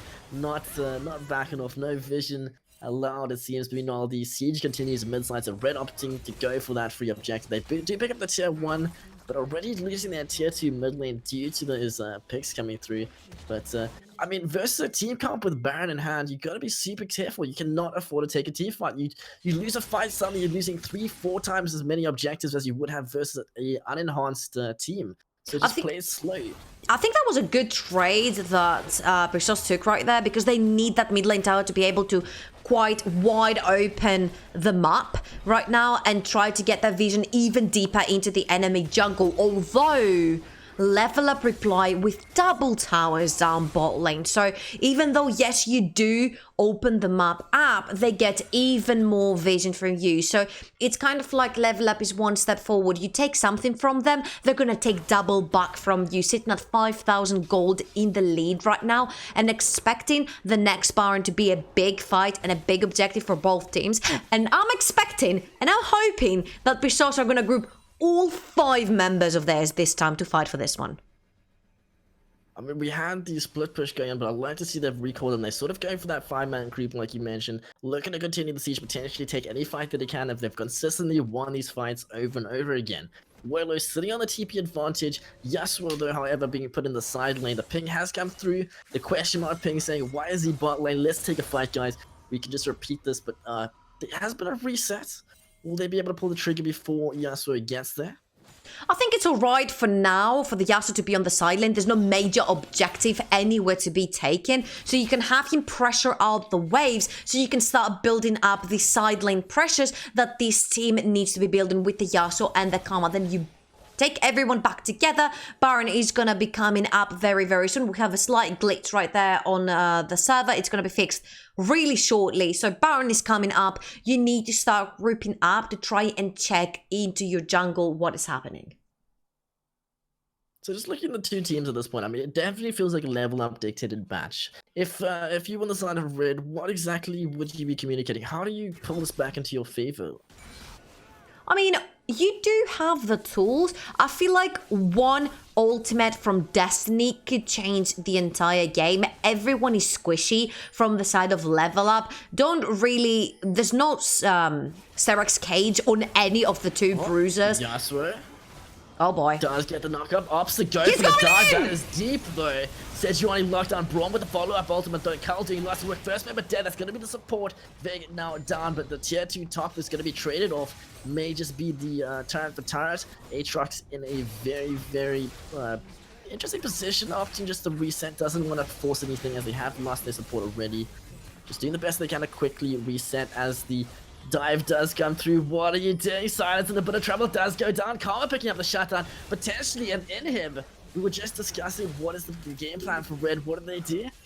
Just simply group up. Exactly, simply group up. Zveronis with the suicide plan that somehow perfectly worked out for them. They grab Panjay first, another looking to grab the Nexus Towers and finish this game and take us to game 3.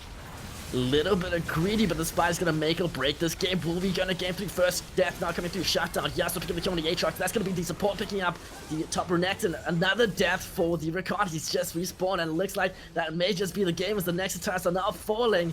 Last member alive, Lucian just doing the best that he can, but it's not gonna be enough as it looks like he most likely will be going to game 3 in just a second. Well, and ladies and gentlemen, you might have not believed it, but we are going into game 3. Brisos actually showed us a really good image here. I'm not going to say they didn't, but again, it felt scrappy, it felt all over the place, and it felt like until they put, you know, their strategy together, one after the other, the steps, it just literally looked all over the place. But the second they grouped up, one play from Zveronis, which to me, it looked like absolute suicide. He felt like he was gonna be eaten alive from that Rakan ult. They managed to pick up Panjay, and then they completely decimated the entire team of Level Up because there was absolutely no wave clear to try and fend off all this frontline that Brisos had to offer for the team. We saw them just playing that win condition. They played the comp so perfectly. He saw an opening, he took it. It looked very questionable to me, but it paid out so nicely, and they just ran straight through mid. So very, very nicely closed out. All right, guys. You had it. You saw it. Brisos is alive. They're staying alive. We are going to be going into game 3, so don't go anywhere if you want to see your favorite team take you to the finals. We'll be back very shortly.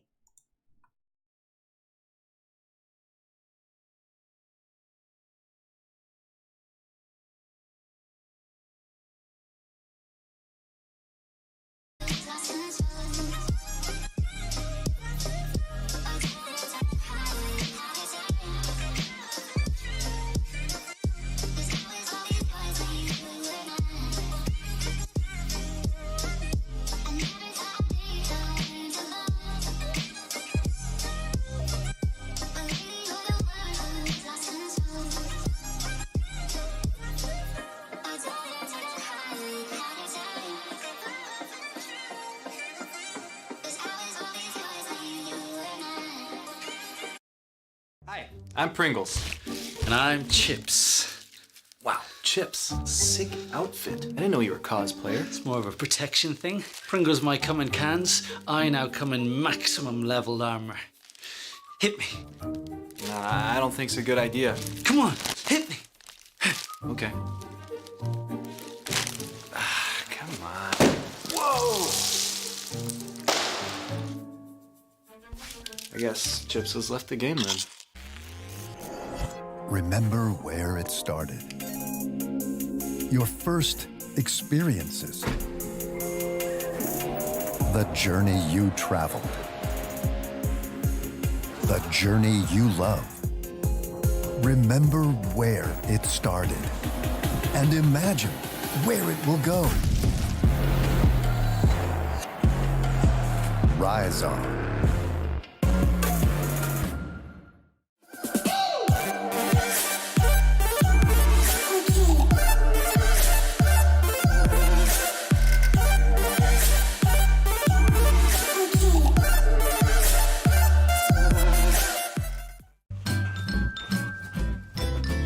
You ready? Huh? Hey, he's a good boy. Huh? You ready? Huh?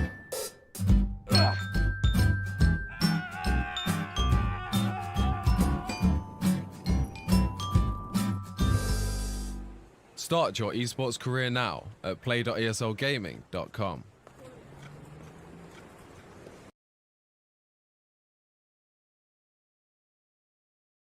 For me, in your eyes, I always feel different.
my kind and it won't let go.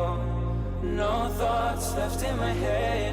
My mind's not mine and it won't forget. But you bring me back from my darkness black. Cause the soul in me and the heart I had for you. It bleeds for you, it beats again. Oh, you bring me to life. Oh, you bring me to life. Oh, you bring me to life. Oh, you bring me to life. Bring me to life.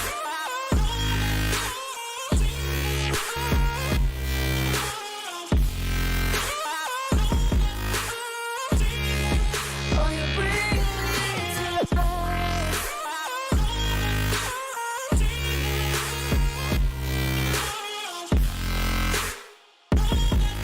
Now you bring me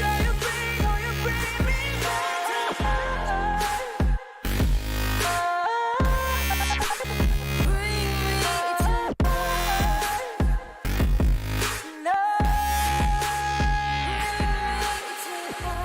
Stop to my side, tied to run on a faulty line. I'm safe only, even though we burn from the light I bleed. But she bring me back, not a heart attack could take away all the love I had for you. It bleeds for you, it beats again. Oh, you bring me to life. Oh, you bring me to life. Oh, you bring me to life. Oh, you bring me to life. Oh, you bring me to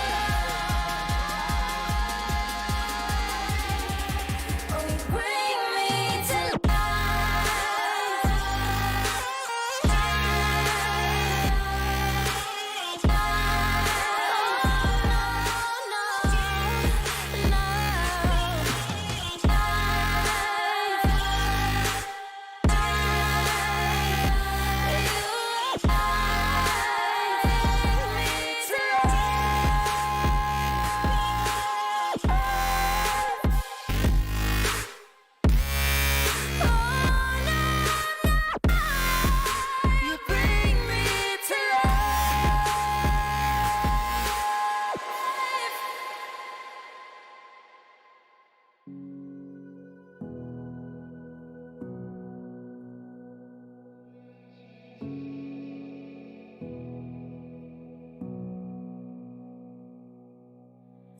Sitting on a bench, waiting for the time to pass, dreaming of what happens next. I see what I wanna be, questioning my destiny, only knowing what I see. I don't even realize I've already made a path, and I can change it anytime. I can't take it back. I know what I want, but it seems so damn far away. I know I sound crazy to the ones who said oh. I know I empower those who dream like me. I know I sound crazy to the ones who said oh. I know I empower those who dream like me. And you say you wanna be somebody.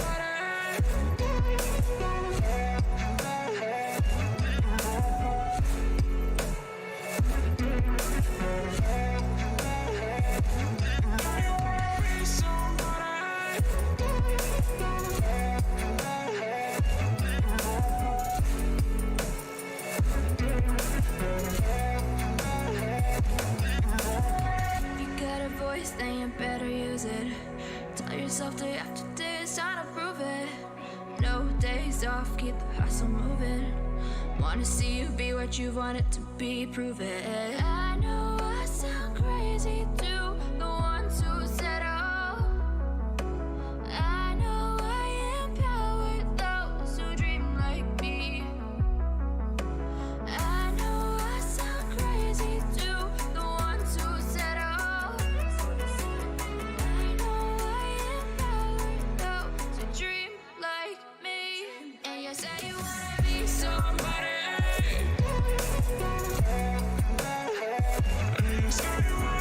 somebody. And you say you wanna be somebody. And you say you wanna be somebody.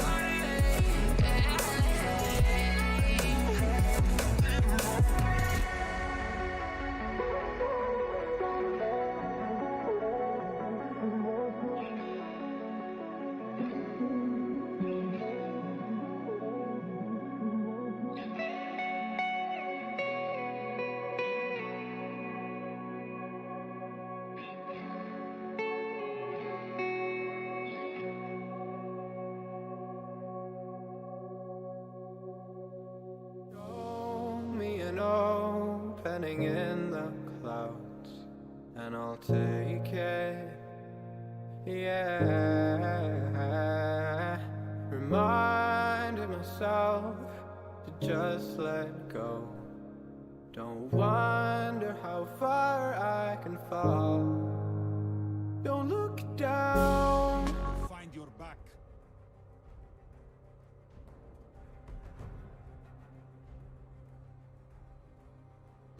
You are right to fear me. Welcome back, ladies and gentlemen, to ESL Southeast Europe Championship Season 10, and we are on a kind of tie situation. Game 3 between Level Up and Pisos. Shippy, of course, is as always here with me, and this could potentially, guys, be the last game we will be streaming for you today.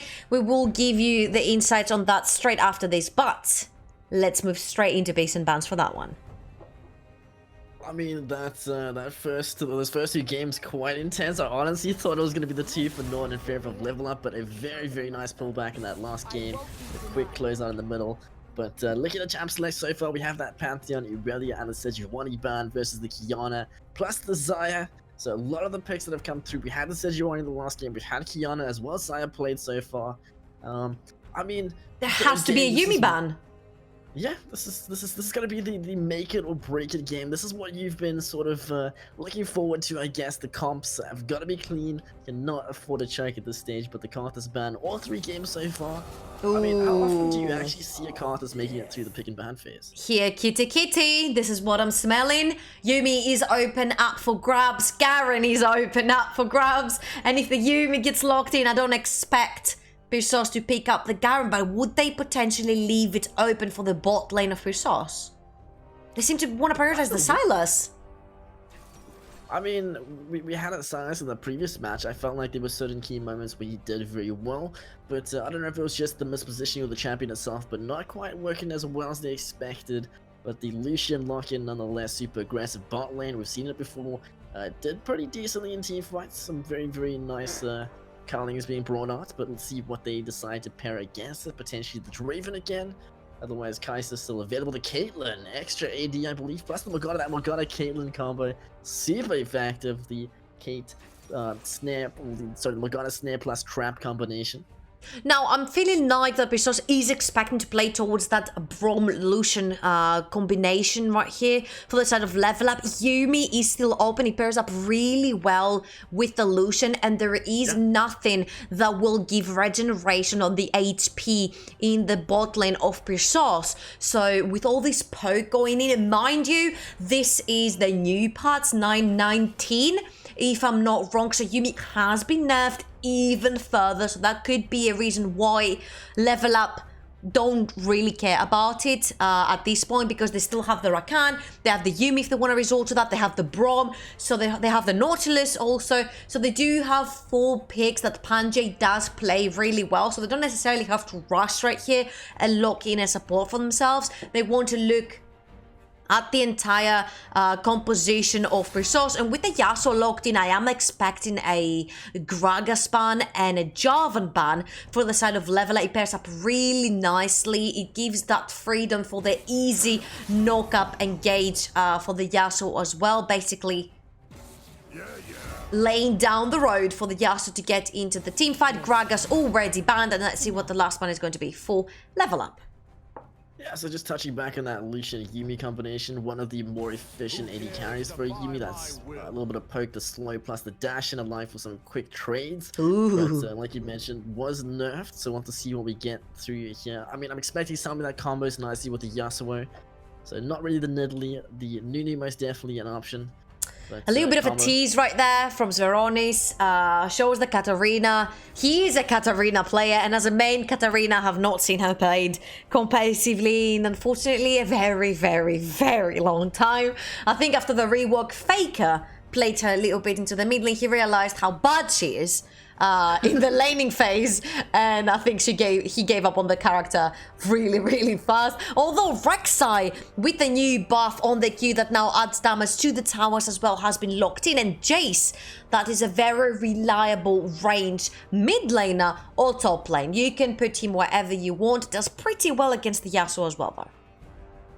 So it looks like it most likely would be the mid lane if they do lock in that Poppy, although Poppy mid lane, I guess it could be a thing. We know that they like to have these 80 mids, it seems, but I mean, it could potentially be the Poppy support with Karma as well, so a little bit of a flex team through, still not entirely sure who's going to win for that I one. think that is going to be a Poppy support for the Lucian, and we're gonna have a Sylas in the jungle, Karma in the top, and Jace in the mid lane? At least that's what I'm expecting to see.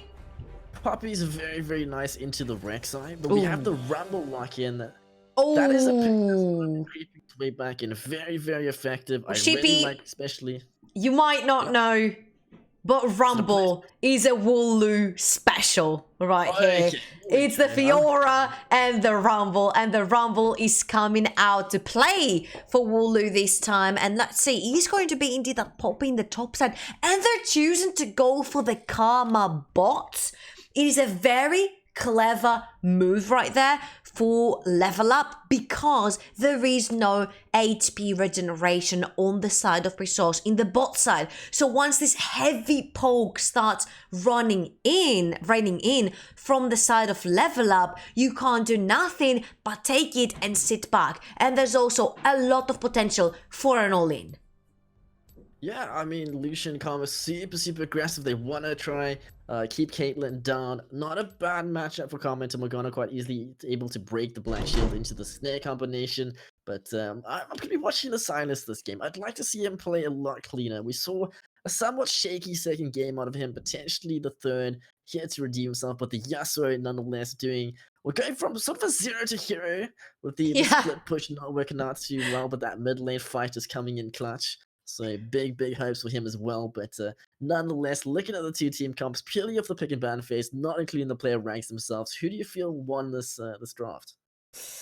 I felt like just overall in the teams, Pistos felt a little bit shaky in the decision-making department. It felt like there were way too many, let's say, choices to take, and everyone was taking their own one. But when they decided to finally group up together, you know, they had the Karma, they had everything, the combos, the survivability, the damage, they had it all. So once they put all the pieces of the puzzle together, it worked amazingly. Zveronis with a great plan. It was kind of like the cycle plan, what we called it. To us, it looks ridiculous, but to him, in his mind, it kind of works out, and it did for them. So cycle plan for Zveronis worked out, ended up giving them the victory. And yet again, on this same cycle champion that the Yasuo is, he did play pretty well. And right here, I will say that I am a little bit scared for the side of level up because of the Sylas. Like you said, a little bit shaky Lotus on the Sylas in the previous game. It felt like he was overstepping his boundaries over and over again.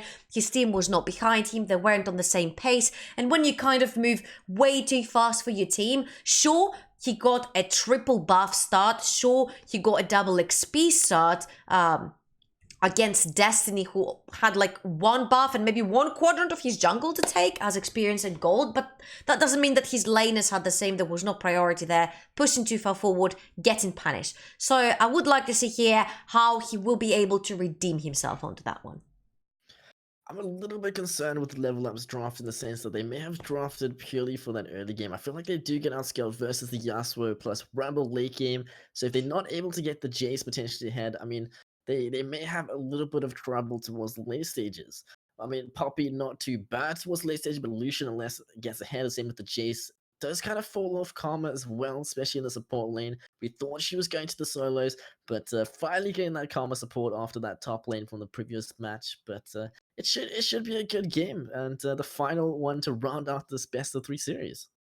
The problem here mainly, I feel, is that Pesos want people to be grouping up so they can be making their move on them. You have the Equalizer, you have the Yasuo ultimate, you have the Morgana ult. You want them all bunched up together so you can make a move on them and demoralize them with that Equalizer. On the other hand, though, you've got the Jace that potentially wants to move on to a side lane later on in the game. He wants to play that split push spot. You have the Poppy, though, that wants to play with the team. She wants to be making these flanks and engages. You've got the Karma working as a support here, which means you're not going to have her as a split pusher. Rather, you're going to have her as a machine shield maker. So it feels a little bit over the place, yet you do have the poke, but no one else in your team can, you know, give any poke out. So it feels like, sure, the Jace is going to poke, but he's going to do the 80 damage, but he wants to split push as well. So are they going to play the 1-4 level up? Are they going to choose to go for the all-in 5-on-5, which I feel like if they choose to do that, that is a suicide plan going against a very well-rounded 5v5 teams that Pesos have drafted here. Yeah, I mean, it's gonna definitely be an interesting game, that's for sure. As to whether the game length is gonna go towards that 40-minute mark, we don't know. It is a final match, which tends to be quite well thought through. The macro needs to be on point. This is sort of like, what have you been playing for? You've played the previous 2 matches, it's 1-1. Don't want to be that guy, especially to sort of allow for the team to be let down.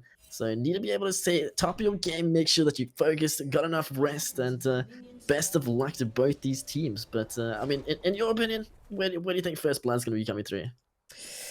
Ooh, all right. Where do I think First Blood is going to happen? I think it's going to happen somewhere around Destiny. He does have the Rek'Sai. The flash knockup is very much available for him, and it could potentially be towards that mid lane where Veronis has the ignite as well. It's a really good tool, especially in the early game, or at least maybe grab a flash out of the Jace in the mid lane and then repeat gank again.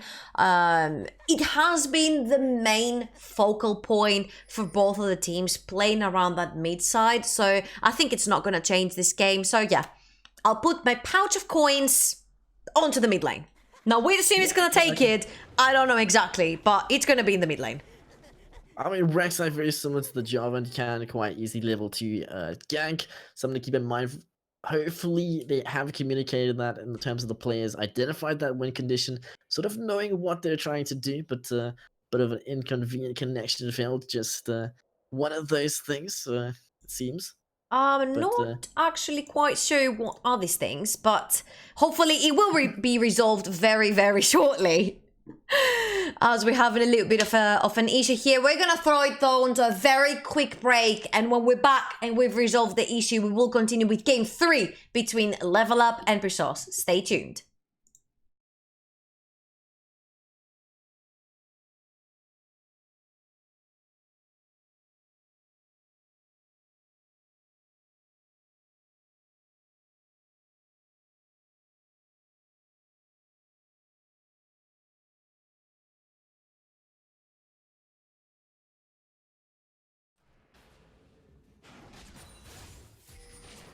And we tricked you! Welcome back to ESL Southeast Europe Championship Season 10. I'm Traveling and I'm here with Sheepy to bring you the continuation of what you were just seeing a couple of minutes ago. So, not too long of a break, fortunately. I'm sure everybody's at the edge of their seats for this final match.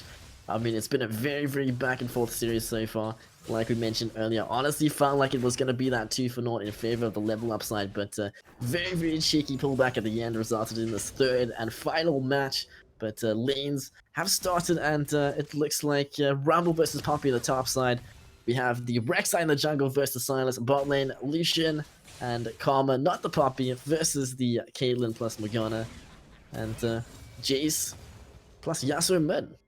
This is going to be such a hard lane for Besna in the top side because the Poppy is gonna take so much damage anytime she goes close to try and get that CS for herself. On the other hand though, I feel like the Jace does have the upper hand in general because on a melee versus ranged matchup, the ranged is always gonna have the upper hand. But when that level 6 comes through for the Yasuo, you're gonna have to start being careful for your life. And the good thing here is that I love the fact that they picked the Rumble versus the Poppy, because Poppy is a champion that usually wants to go towards the Sunfire Cake, maybe a Gauntlet. In general, she likes to itemize around those armor items. They fit their kit so nicely. But now playing against the Rumble, well, we have a little bit of a pickle fight in the mid lane. Now against the Rumble, you have to go a little bit out of your way with the items.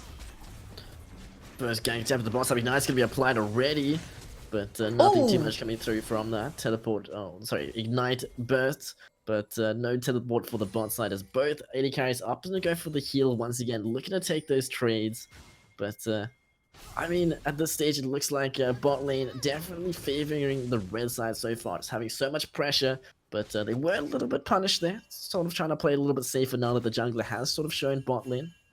I feel like a Morgana Caitlyn lane will always have the pressure because you can chain that CC if it lands. On the other hand though, you do have so much pressure coming in from that bot side. Lucian can maneuver himself around the minions and still poke you through them, which means that Morgana bind will very hardly ever hit through these minions. Same as the Karma, she can maneuver with that movement speed around the minions really quickly, poke you with the Mantra Q, and then you're gonna have to deal with the consequences of being poked in lane and not being able to regen your HP if you are the bot lane of resource. So it is really hard for them to play around that. That's why you see there's a little bit of a discrepancy in the CS. Only one down for Gaga yet so far, so that's really good. All in all though, the bot lane that Level Up have drafted is specifically created to make the bot lane of resource suffer. Yeah, I mean, like we mentioned before with the super aggressive Caitlyn Morgana combo on the bot side, it's just one misplay that's going to result in the lane flipping back over to Lucian combo. They have a very, very easy trigger pull. They're just looking for that opening to try and pull this lane back into their favor. But at the moment, sort of just on damage control, they want to catch the CS. They don't want to miss anything, just play it slow.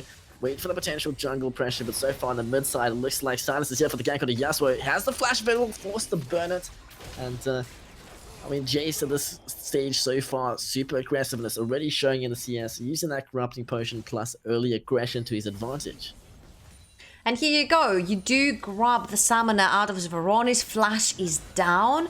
And the thing here, I was about to say, it's really hard for Lotus to make a move because literally none of his laners had priority at this point. They've got the Morgana!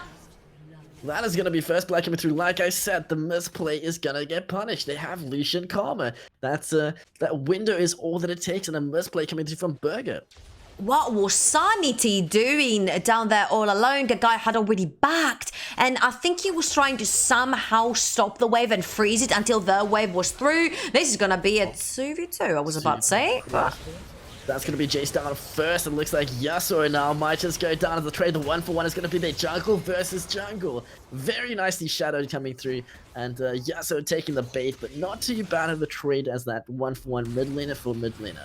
And this is what you have to be afraid of, that flash and burrow from the Rek'Sai that enables the Yasuo to come through from wherever he is. That range is insane that his ultimate gives him to engage from. So I was a little bit worried from Lotus right there because he was fighting against a level 5 Rek'Sai and a level 6 Yasuo. Salas is still really strong, manages to return 1 kill and make it a 1-for-1 in general.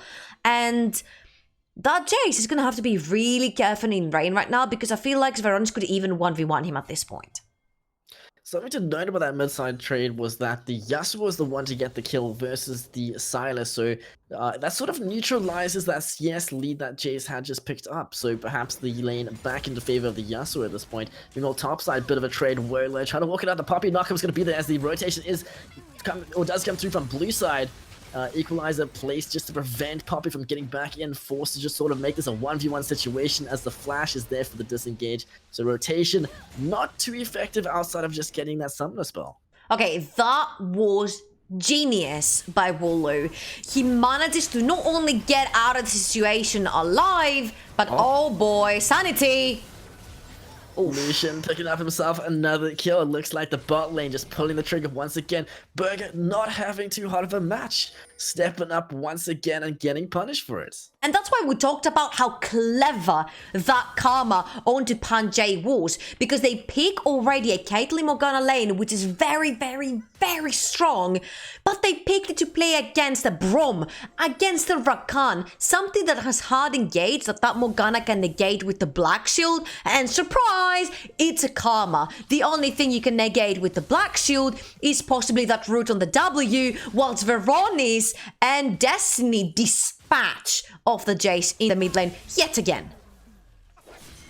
Currently 14.2 to 14 gold, fairly even, still 3-2 yet so far. I mean, it does feel like Level Up generally has been dictating the pace of these games, but it's nobody's game for certain just yet. I mean, the matches have been super close, back and forth, and when you think one of the sides have a lead, there's been some serious upsets. So we'll have to see whether they're able to use this bot lane lead for the better good or not for the side of Level Up, or whether the Yasuo clutch play is going to be enough to pull them back in. I mean, he's 2 for 1 at this stage against the Jace, who sort of wants to get ahead in the early stages. And this is what I don't understand about the Jace. I do get the point where you want to have a very safe laner no matter what, whether they choose to put that Yasuo into the top side or whether they choose to put him towards that mid lane. You do have a safe laner, and a ranged laner is always very safe, especially in AD.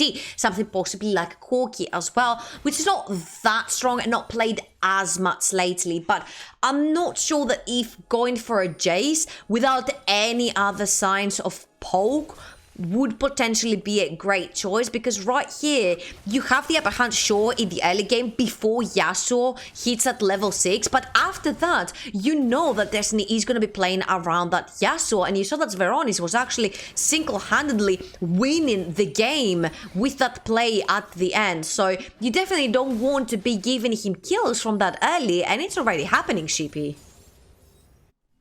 Yeah, but I mean, Caitlyn sort of like the early game aggressive AD carry, but so far just working towards that first item. Generally does fall off towards the mid stage, so that's something that Lucian could once again capitalize on. If you can get those early game items, you potentially sort of get a little bit of a lead towards the middle stages in terms of output damage. So we'll have to see whether the CS is going to be on point to get him towards that late game. Will he sort of just, or will Caitlyn rather sort of just nullify that weaker mid game, go even, look towards that late game power spike and potentially carry the game on his back? Or are we going to get that Lucian complete roll towards the mid stage and just close up before we can get to that point where he can potentially carry? I mean, on the mid stages of the game, you definitely want to be taking these fights if you're level up, because even a support karma can output a large amount of damage, especially on the mantra Q. So that's where you do have the poke in the mid stages of the game, where you can poke with your karma, you can poke with your Jace, and then you're like, okay, you're low enough. If you want to come in and contest that Drake, for example, we will turn around on you with the Sylas, with the Poppy, with the karma, and so on. But if it goes towards the later stages of the game, definitely the Caitlyn is a champion that scales so much more, and now the Poppy's in a lot of trouble. So Equalizer was brought on very early in that fight, so nice little disengage coming through. Says no thanks for being on boss side. The gank gonna be pulled off, unfortunately not looking too hot. Actually, I lie, the hijack Caitlyn ultimate is gonna be enough. That headshot just taking him out, and Burger not gonna be the one going down this time, but instead the AD carry for his first death. So nice little hijack ace in the hole, mid side, bit of a trade the back and forth. The ignite Wait a minute. Attack does follow, nicely played, and that's gonna be the Jace pulling the lane back into his favor, but it's not done just yet. The rotations in, that's gonna be the karma here for the counter, but unfortunately not able to negate the damage. Looking for the return kill as Rek'Sai pops ulti, does go underground farm alarm, but won't be enough as Vig doesn't return the trade, and Drake gonna be the next objective for the side of Blue. And that's exactly what we talked about with the karma. She does so much damage even as a support, and you see how everything starts through that bot lane for level up. It starts through Panjay. No matter which champion he touches, he is that aggressor for his team. He is the one that dictates the start of every single fight. He was even able to 1v1 a Rek'Sai jungle in this instance as well, and come out victorious and grab the kill. So I'm not sure what happened there with Veronis. I think maybe he took a cue that was unfavorable and put him underneath the tower, took maybe a couple of tower shots that were unneeded, because I don't see any other instance where the Jace would be able to 1v1 him, especially after he had 2 kills onto the Jace. So this is the point where I would like something like a replay, but we don't have this right now. We will confirm later on with you guys, but the Poppy maybe could be going down here. It was the top side, no ulti available, cannot knock him back, but the Black Shield would be there anyway. So that's the flash down, so very, very cheeky rotation coming through, but looks like mid though. Jay's picking up himself the 2nd kill. Looks like he might just be back in this game after that, seeing as he was pretty far behind, but now sort of been gifted to 3 kills. Like, here, my friend, come back to this game. We want to make it a spicy 3rd match. Oh, definitely. You're not going to be left behind. And a fair Jace really hurts with these shock blasts, and it's only squishes for the side of Resource, and the Black Seal is going to do absolutely nothing because that's pure AD damage. Rek'Sai! Super, it does go down the return, the 1v3. What are you guys doing? Choking under the pressure. Slowly but surely level up, just pushing that lead. Very, very nicely done. Rotation coming through, completely unpredicted as that tier 1 turret does fall off the result. But here comes the counter rotation, blue side. Not looking too good as they are. Choked up. It looks like the teleport may have just been cancelled, actually. And Morgana gonna be the first one down, but that's gonna be the 2nd, of both bot laners down. I mean, in your opinion, is that worth it? They did get the first tier 1 turret result, the trade. Okay, Poppy coming in class with the Keeper's verdict right there, knocking Wooloo into the sky and cancelling the teleport, because it felt like for a second that Panjay was in a lot of trouble getting caught up there. He was way too overextended, and with the teleport of Wooloo coming in, it felt like he was definitely gonna die, especially when that equalizer would touch the floor. Nevertheless, Poppy, excellent stuff up there in the top lane. I mean, I have to say right here that Wooloo is someone that wants to win for his team through the top side.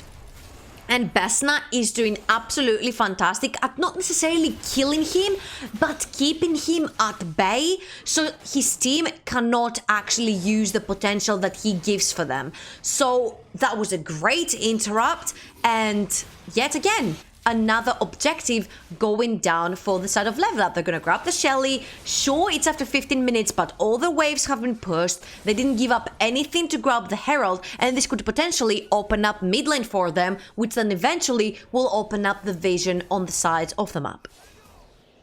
I mean, Ramble seeing that opening to the top side, looking to try punish, didn't take that extra moment to just get a safe distance away from the Poppy to make sure that you're safe to get that teleport off, and the result was actually cancelled. Super unfortunate event.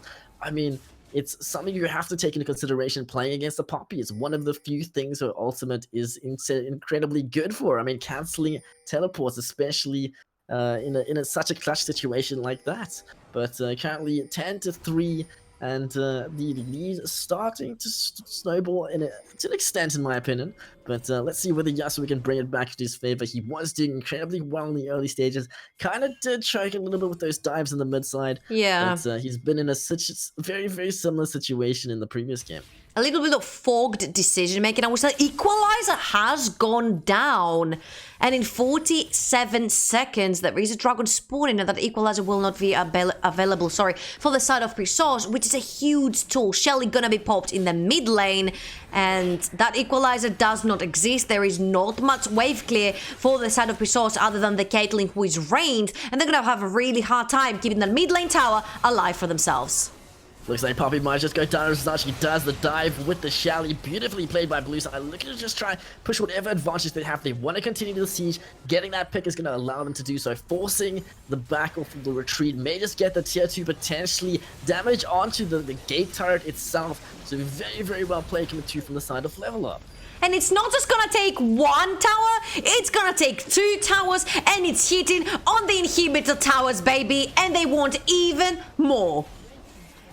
That's the gates now open, inhibitor exposed. It's only 17 minutes in. I have yet to see a push as effective as that. I mean, that is legitimately 3 turrets with 1 Shelly. The investment is there, the volatile objective. We saw a cancelled or wasted one in the previous match, but this one just next level beneficial. And it's a situation of a team that, as we said, sees ahead, sees 2 steps ahead from Pesos. Pesos sees the fight, they level up see behind the fight, and Wooloo is in the trouble.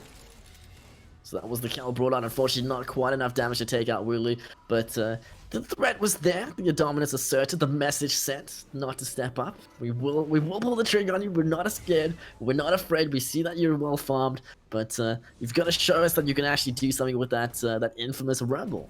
I mean, at this point, they have to, right? Because, like you said, they're a mid-game composition team. When that runs out, when the Caitlyn starts scaling, once she has her 3 items, she already has her Infinity Edge completed. She needs 2 more. She needs some attack speed as well. When that Infinity Edge is done for the Yasuo as well, then it's going to hurt so much. And not to mention all that AP stacking that's going to be coming through for the Rumble as well. So all the late game lays in the hands of Pesos. And we saw what happened in the previous game. Level Up were doing fine until they weren't, until Pesos managed to group up as 5, they executed their plan, and they had the late game. Simple thing, Zeronis with a great move, he could be doing it again this game, you never know, it's never too late. So it's 5,000 gold difference, 19 minutes in, but when you have a poke composition, it could go really bad really quickly for Level Up, and seeing them make that mistake in the previews, I think the game is still wide open. So the Rek'Sai has been sort of spotted out, the ward being placed there by Vig. So very good vision control. Need to make sure not to go for something too deep with the Rek'Sai waiting in the shadows. Equalizer used just before to clear the wave to prevent any sort of dive, but it looks like he may have just overstayed. No ultimate available for this one. Let's see how this dive does come through. Poppy with the teleport though, not looking too good. Should be a pretty clean dive, and it is. Kill going. That's 5 members, Sheepy. 5 members for 1 ulti-less Rumble. It's unfair. They're looking to just push whatever objective they can. They've left Caitlyn in the mid side, trying to pick up that wave, but will it result in a potential inhibitor once again? But very, very aggressive fight coming through. Looks like Lucian will pick up the kill into Morgana. Next menu option. Oh, big ultimate from Yasuo, but side ace in the hole. Not going to be doing much as it does connect on the Jason. That's going to be Rek'Sai as well as Lucian now down. Yasuo looking for the clutch play. Does end up going down, unfortunately, to the Poppy, but Jace just before that. So, bit of a back and forth trade. 2 versus 4, actually. Caitlyn not in the fight, but the only one alive. Rumble now resetting, teleport available. Need to make sure not to overstay. I like this retreat. Wow, Level Up are revving the engine, and baby, they have horsepower to back it up. It's not just the exhaust making noise. And are they doing it in a great fashion right here? They dived inhibitor tower while tier 2 in the bot lane was still standing, and they did it in great success. The only one who was able to salvage something was Veronis again on this Yasuo, grabbing 2, if I'm not wrong, kills for himself and giving up his life in return. So salvaging whatever he can. But at this point, this Level Up team is looking incredibly good. They're playing the game so calculated, and even when they're being the aggressors underneath the tower, they know exactly how to execute it. At this point, if I was Level Up, I would be looking for that Baron. I would be looking to lure in Pesos, get all the vision inside the jungle. There's still a lot to go because there is a cheeky ward right behind them. If you can see that Wooloo could potentially TP on and get a massive equalizer, but so far, I will say... Poppy. Oh boy. Opts the backups to nothing there, unfortunately, but as you were saying. I want to say that Lotus has had a few more successful equalizers than Wooloo has this game.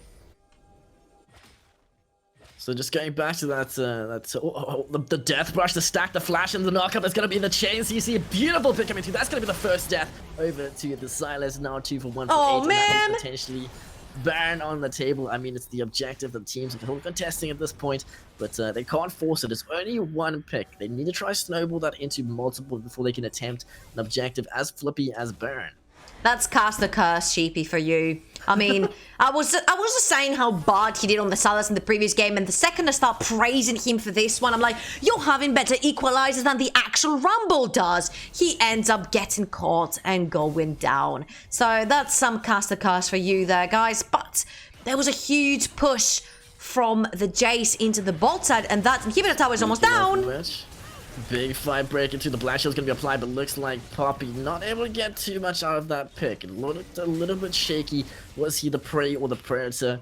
As both teams opt to back up, but you can just see that Jace damage coming through now. He's already got multiple items completed, looking for that third. And the snowball just continues in favor of the side of Level Up.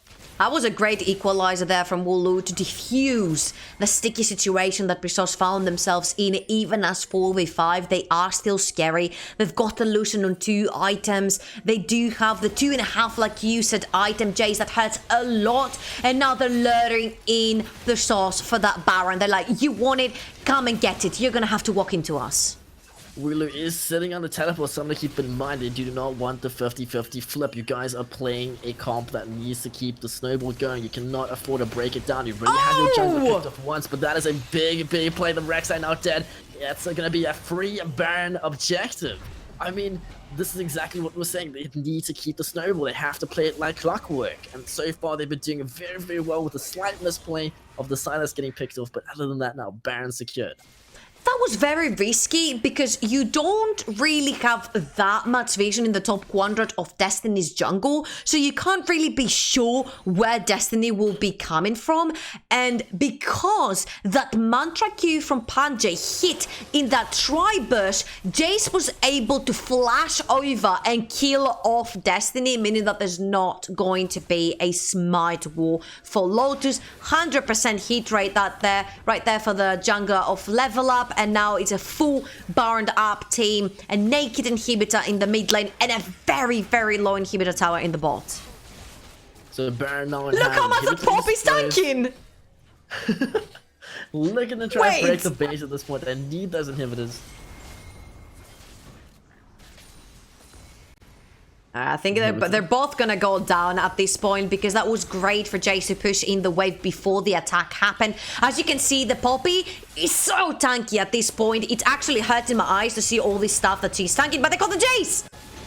That's going to be the equalizer drop down. Now Guardian Angel kicked in. That's not a kill, just the Guardian Angel. It's a pretty big win nonetheless, but the siege does continue. Red team picking up that tier 3 turret in the backline. The full splash away. The nice little pin by the Poppy. Looking so good. That's going to be Morgana. First one down. Jace picking up that kill. So far, no more though, as the red side has opted just to back off, give up the inhibitor, but they need to be careful. This is a Baron enhanced team. They could look for the finish right here, and this is game 3 of 3. It is game 3 of 3, and Level Up seem to want to go straight into the ESL SEC group stage, and I think they're gonna do so, Sheepy, in a really Level Up fashion right here. Calculated aggression is the name of the game. Objectives is the name of the game, and they've executed it to a T. Let's see if they're gonna be able to actually end here. Rek'Sai looking at becoming Clash. He wanted that pick. He needed to get some sort of winner for them to get back to this game, but it's not going to be enough as he does just go down as the attempt. Silas super low. Ends up going down for the 1 trade though. So unfortunately that will be the game. Done and dusted. GG, well played. Level Up, playing it so well, like clockwork. Playing to their win condition and just doing such a great job. Congratulations to Level Up. They have secured. They're of course going to play on the grand finals versus Fox.